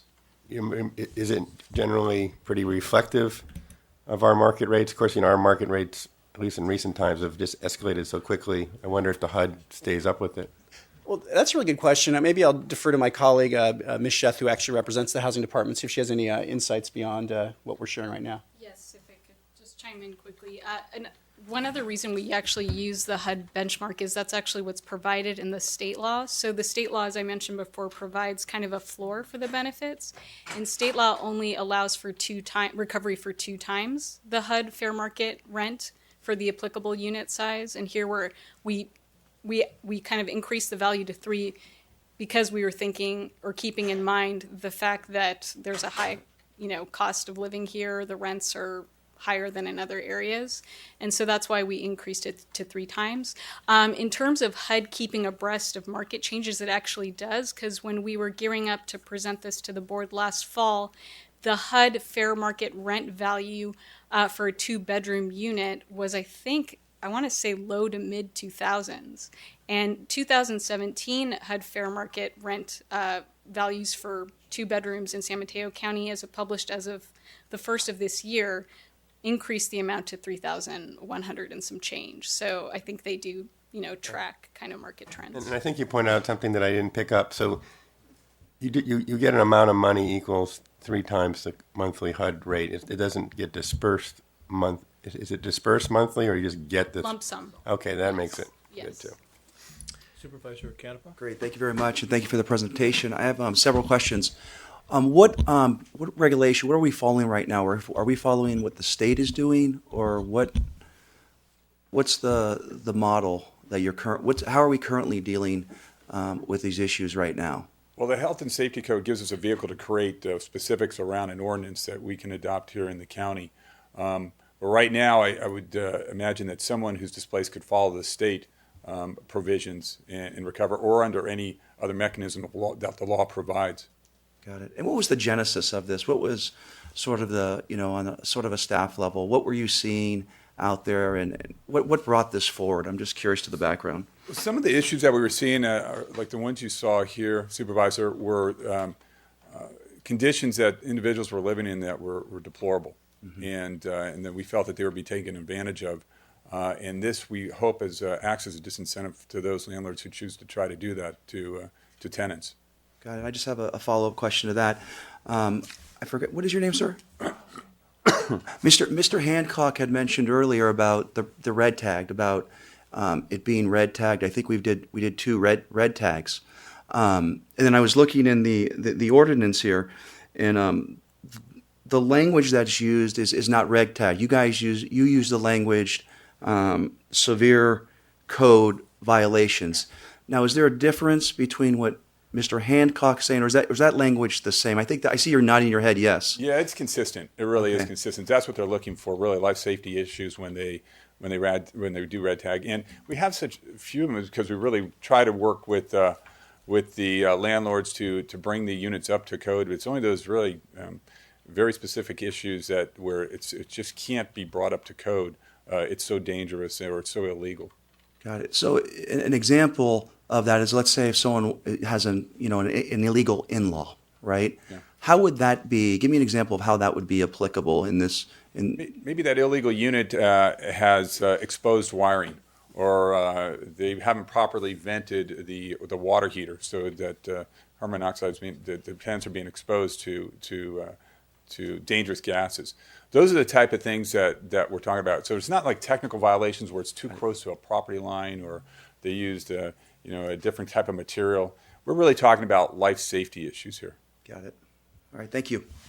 Mr. Callaghy, Mr. Canepa asked what was the origin for this, and I would like you just to take a moment, and when we walked through North Fair Oaks and did our various visits, can you just talk? I mean, we had 3 pictures, but can you just talk just briefly on that? Because I think to a large extent that might be the origin for this. There are cases that it just breaks your heart to see people living in these conditions where it might be a lean-to with exposed electrical, and certainly people are doing whatever they can to house their families, but it's so dangerous that it's something as a society I just don't think we can tolerate, and there has to be ramifications for those who put people in those type of housing units. People are in dire need of housing, and they're willing to live anywhere. But we've got to, as a regulatory body, really take that in consideration and make sure that they're living someplace that's safe. Thank you. Yeah, I have a number of speakers cards, unless any other questions. So let me do the speaker cards first. The first is Janet Davis.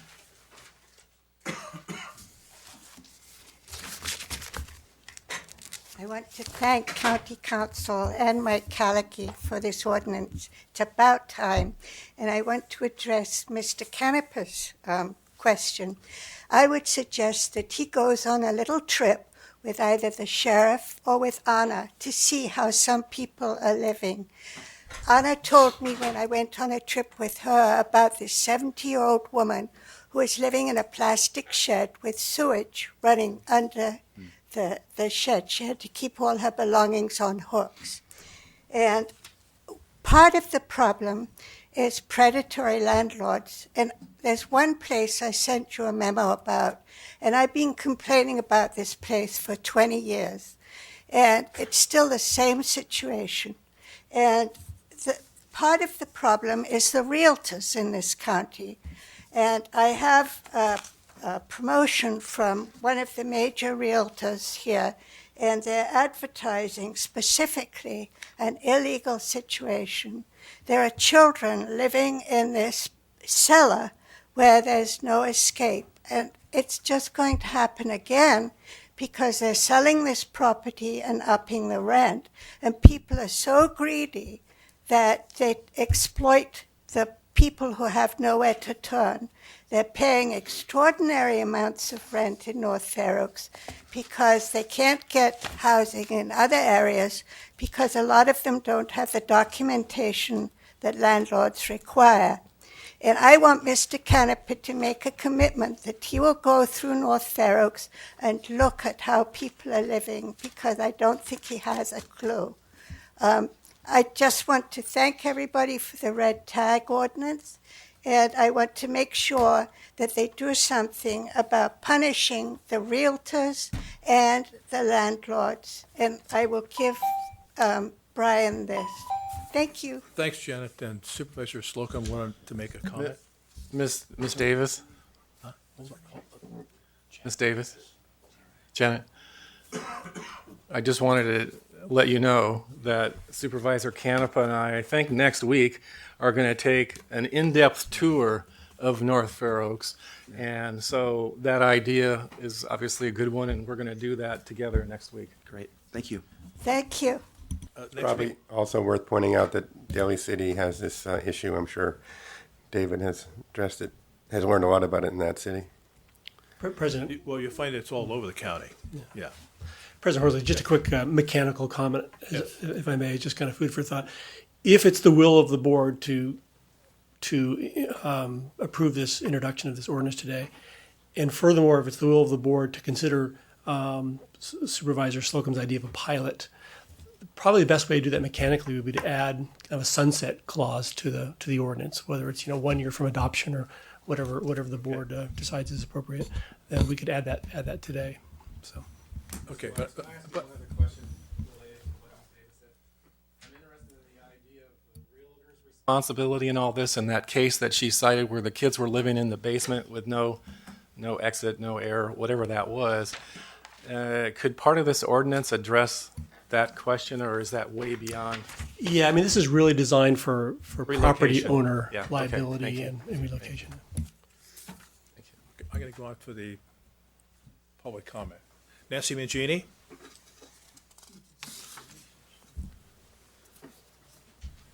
Good morning. Just before I start, I still want to thank Carol Groom for being the moderator of that marvelous rally on the courthouse steps on Saturday. If anybody went, it was wonderful, and she did a great job. Thank you. Unlike Supervisor Horsley said, I'm not here to speak against anything. I'm here to speak for something. I would like to recommend that County Building and Planning change its focus from punishment of well-meaning landlords, not the bad actors that we've been hearing about today, but those of us who have older buildings, who are older people, who may not have developer pockets to do this thing. They come to the Building and Planning Department and they want to upgrade their buildings. The first thing they get hit with are permit fees that are exorbitant, the highest in the state. It costs $256 for a permit to put in a new garbage disposal that costs $110. This is not something that encourages upgrades. Secondly, we would encourage the building inspectors, instead of coming out and filling out all the forms to say, you're fined for this, you're fined for that, this is what it's going to cost you, to figure out a way to partner with a well-meaning landlord who's trying to make their building safer, who's trying to invest in their property, get it done. And third, I would like to speak for using some of this Measure K money that we've all got now because we all want to support each other, to take care of some of the relocation costs that may be incurred when a well-meaning landlord is trying to upgrade their property. If you've ever had a remodel done in your home, the contractor comes and says, no problem, we'll be done in 2 weeks. Have you ever heard the 2 weeks thing? Suddenly it's 3 months. Yeah. Suddenly, when you try to do the right thing, you get killed. So I want to express my encouragement to do that for people instead of against them. Thanks, Thank Nancy. you. The next is David Carducci.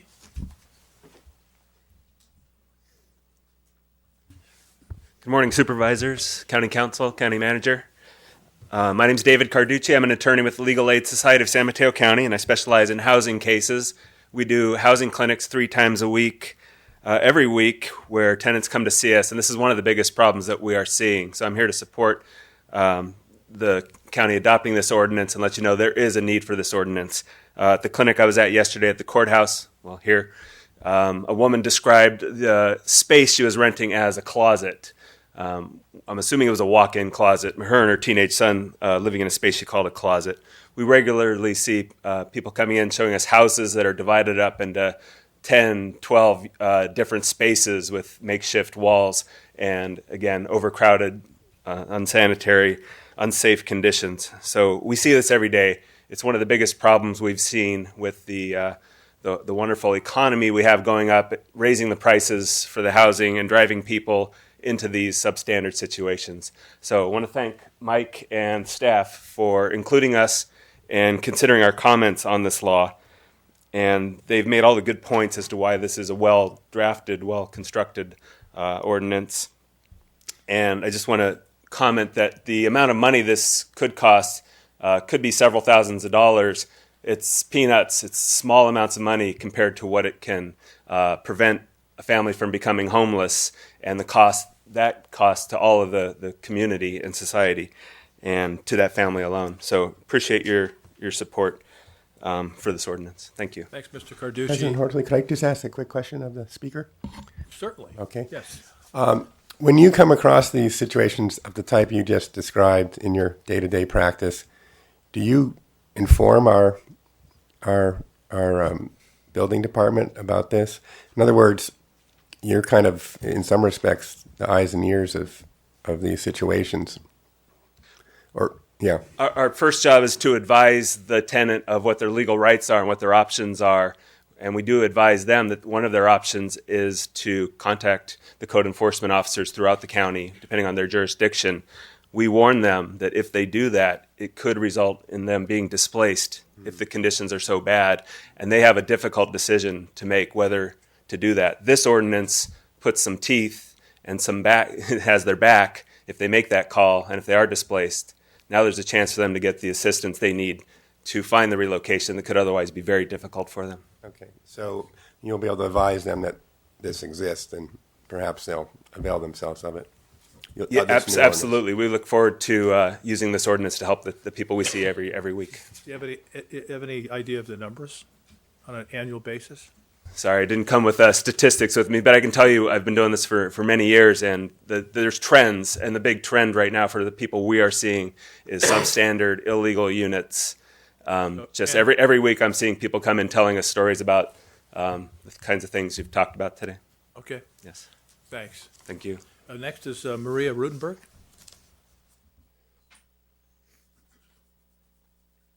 Members of the board, county manager, county council.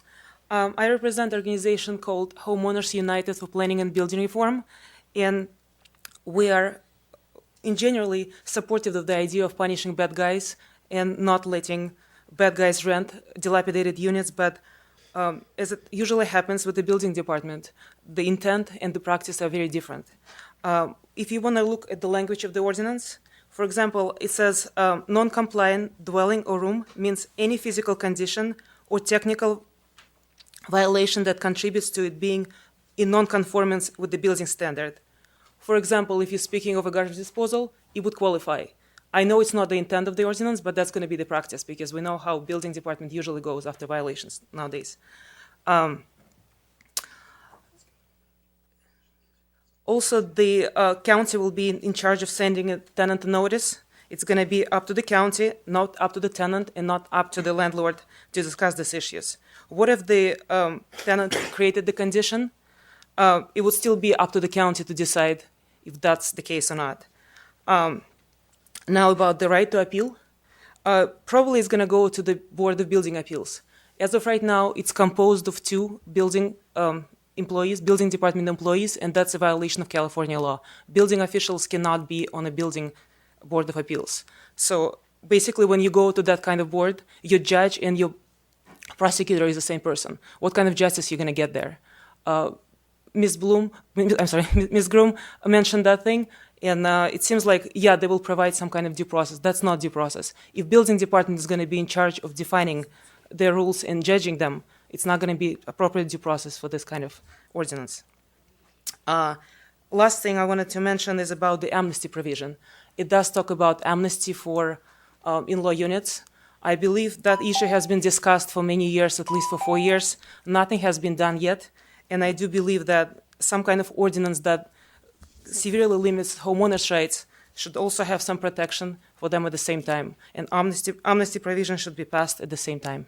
Thank you. Thank you, Mr. Burke. Okay, last is Marty Fox.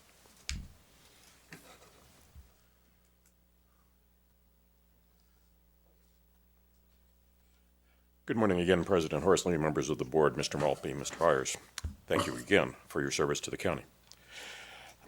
Please appropriate an amount needed to reimburse the Superior Court for the cost of the attorney fee shifting provision in the ordinance.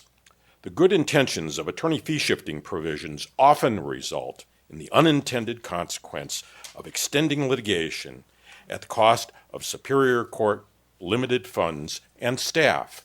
Our Superior Court, like all of the Superior Courts in California, have been funded under staff for years. Here, this fee-shifting provision imposes effectively and practically imposes an unfunded mandate because it encourages lengthy litigation for the benefit of attorneys at the expense of having an early settlement and disposition. Please consider the cost of the fee-shifting provision. Thank you. Thank you, Mr. Fox. I was just making one quick comment about, I think I've said before to board members, I was one of the reasons I ran for the board is to be able to do something about housing. When I was a sheriff, and I used to go around to some area, especially North Fair Oaks, and I did see people living in substandard conditions.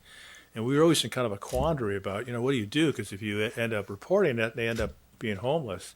So this ordinance really gives us an opportunity to do something about that. And, these kinds of situations, exist in almost every community in San Mateo County. And I give you most recent ones.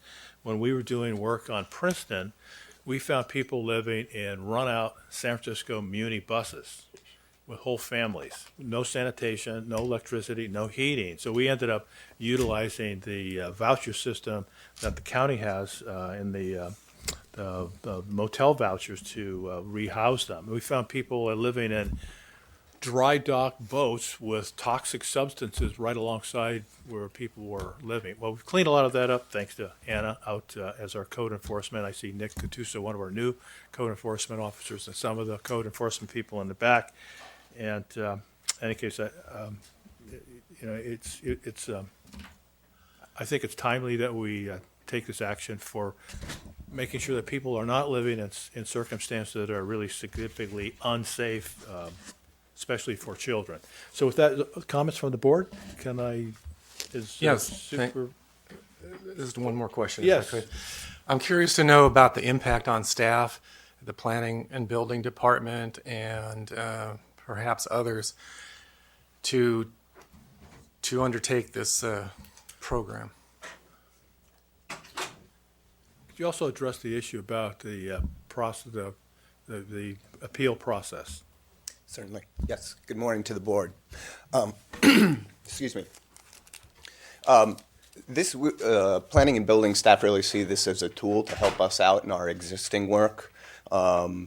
I don't anticipate that it's going to add additional enforcement work. It's just another tool for us to help deal with the cases that we're already facing. I think the additional work comes in resolving disputes between the landowner and the tenant. And what that caseload will be like is yet to be seen. But we are happy to undertake that role to begin with if it's a dispute that can be easily resolved at the staff level. I will handle that situation personally. If it's a dispute that needs to go to a hearing, then we will schedule that for review by the zoning hearing officer. Zoning hearing officer being an independent, objective body that will consider all the evidence presented before he or she and make a decision on that. But we'll just kind of have to wait and see what the caseload is like to determine if additional resources will be needed. But at this point, I'm comfortable with what we have in place to manage what's being proposed. Thank you. Just to follow on just quickly, it's important. The reason I asked the question is it's important that our code enforcement people have adequate resources, and I was just concerned that this might be an additional burden, and I am really interested in seeing the current work go forward and those kinds of things. So thank you for your response. Thank you. And is Mr. Monowitz, I'm sorry, President Horsley. I was just going to ask the appeal process. Yes, so the appeal process would be a hearing in front of the zoning hearing officer. And that would be the extent of the appeal process. It wouldn't then be appealable to the Planning Commission or to the Board of Supervisors. It would be a single appeal. Yeah, I was about to actually essentially say the same thing. So to address the concern of the speaker, the ordinance says that if there's a hearing request, that a hearing officer will be appointed. It's not Steve. He's an independent hearing officer. Might be a zoning hearing officer.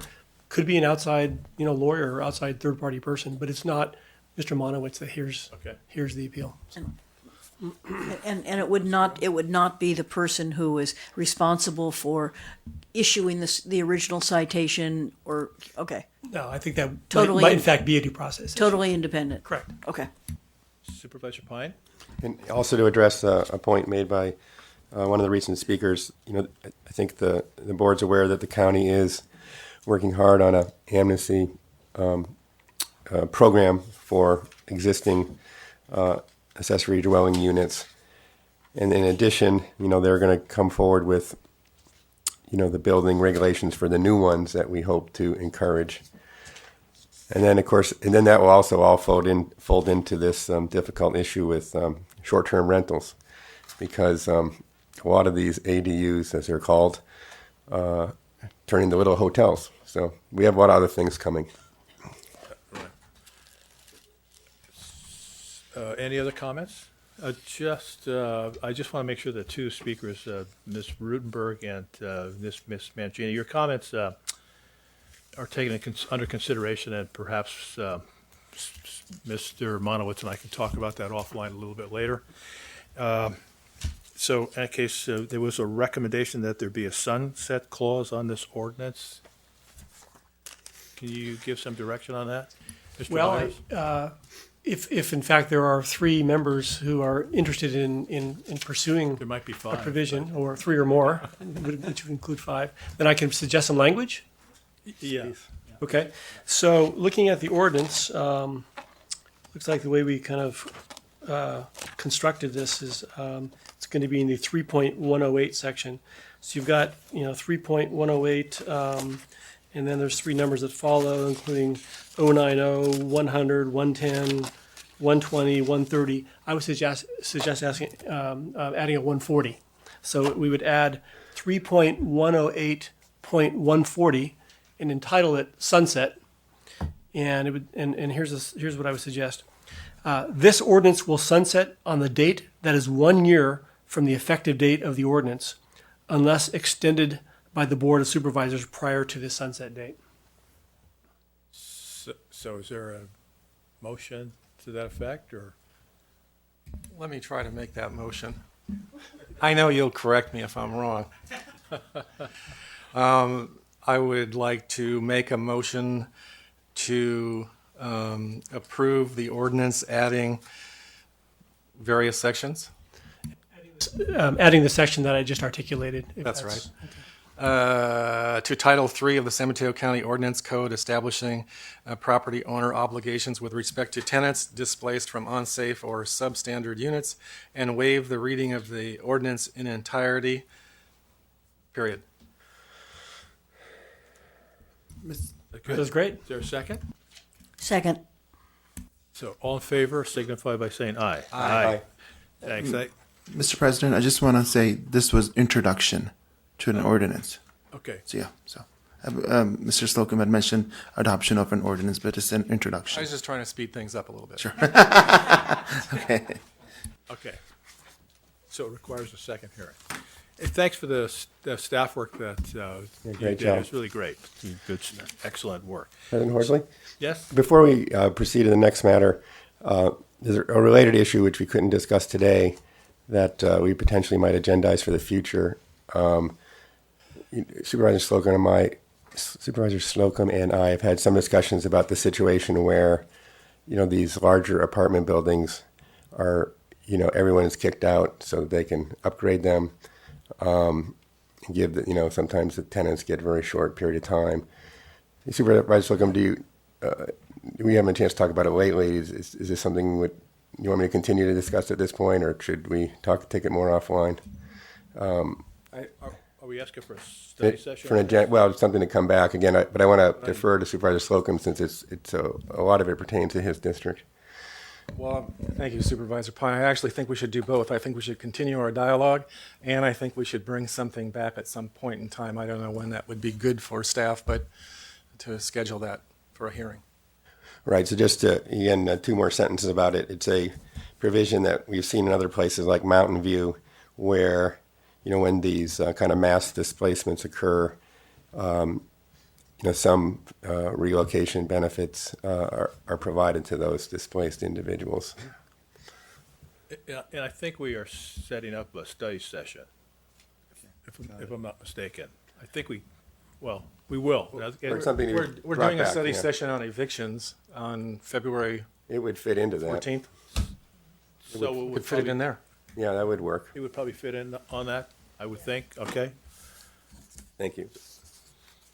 Didn't violate any laws, did we, Mr. Byers? We're not in trouble. All is good. Okay, thank you very much. So we're now on to item number 6, the county manager's report. Thanks, staff. Mr. President, members of the board, you have received my report. It highlights the activities that we've been engaged in over the course of the last year for involved with human trafficking. It also notes that our housing systems and library systems are working closely together to bring library services to various housing projects. Great. The court is retooling its mentally ill program known as CAMI to be more effective in using Measure K funds to do that, and that the Parks Department has been involved with evaluating trees within the park system for either removal of hazardous trees or pruning trees as may be needed. If you have any questions regarding my report, I'll be happy to answer them. Any questions? So, board members' reports. Supervisor Pine. 2 things. I had the opportunity on Sunday to participate in a really impressive forum put together by Peninsula Temple Shalom in Burlingame. Their synagogue has been thinking a great deal about mental health challenges for teens. So over the last year or 2, they've been educating the synagogue, and they convened about 150 people from all faiths, and we were well represented at the staff level. And we heard earlier about our diversity efforts headed up by J Africa. So our spirituality initiative was represented there, and represented very well. So it's good to see this grassroots interest in this issue. And then also in Burlingame, I'm really excited to report that the Burlingame Intermediate School was just selected as a California model middle school and a school to watch. It's been recognized for its academic excellence, responsiveness to the needs of young adolescents, and social equity. So the Burlingame School District is rightly proud of this because, to their knowledge, it's the first middle school in our county ever to receive the honor. There are 89 schools in California and 500 around the country. So they're going to be recognized both in Sacramento and Washington, D.C. So congratulations to them. Supervisor Canepa?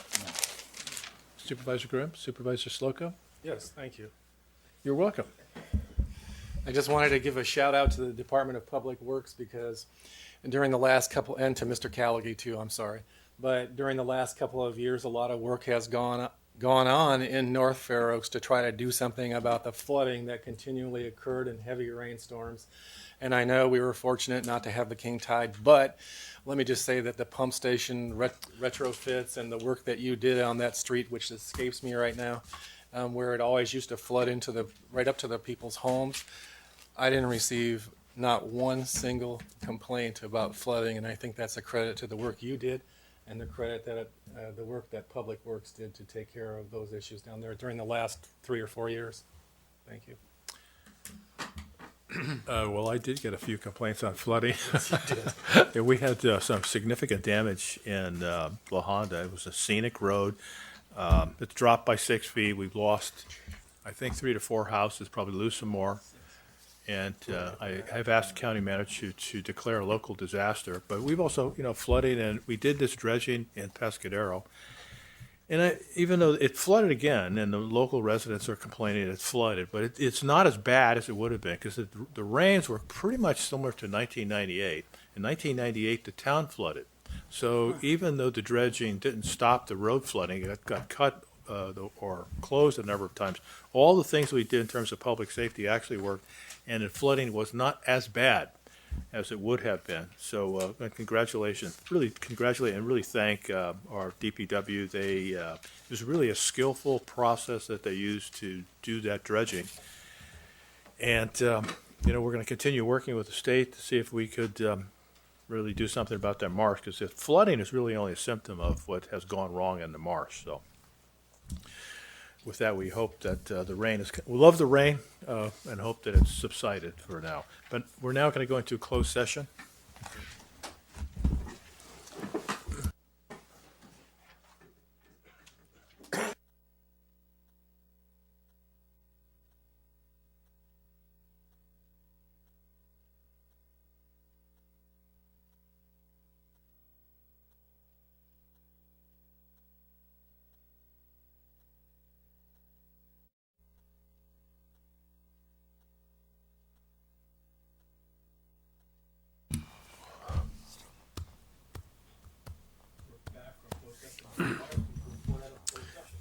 Yes, President Horsley, I will. We met in closed session. There are 2 items in closed session listed on the agenda. One was is significant exposure to litigation, and the other is initiation of litigation. The board, in fact, only considered one of the items. The initiation of litigation was moved to another meeting. So we did consider the first item, and it was a discussion only. There was no action taken. So there's nothing to report. Thank you, Mr. Byers. We're now adjourned.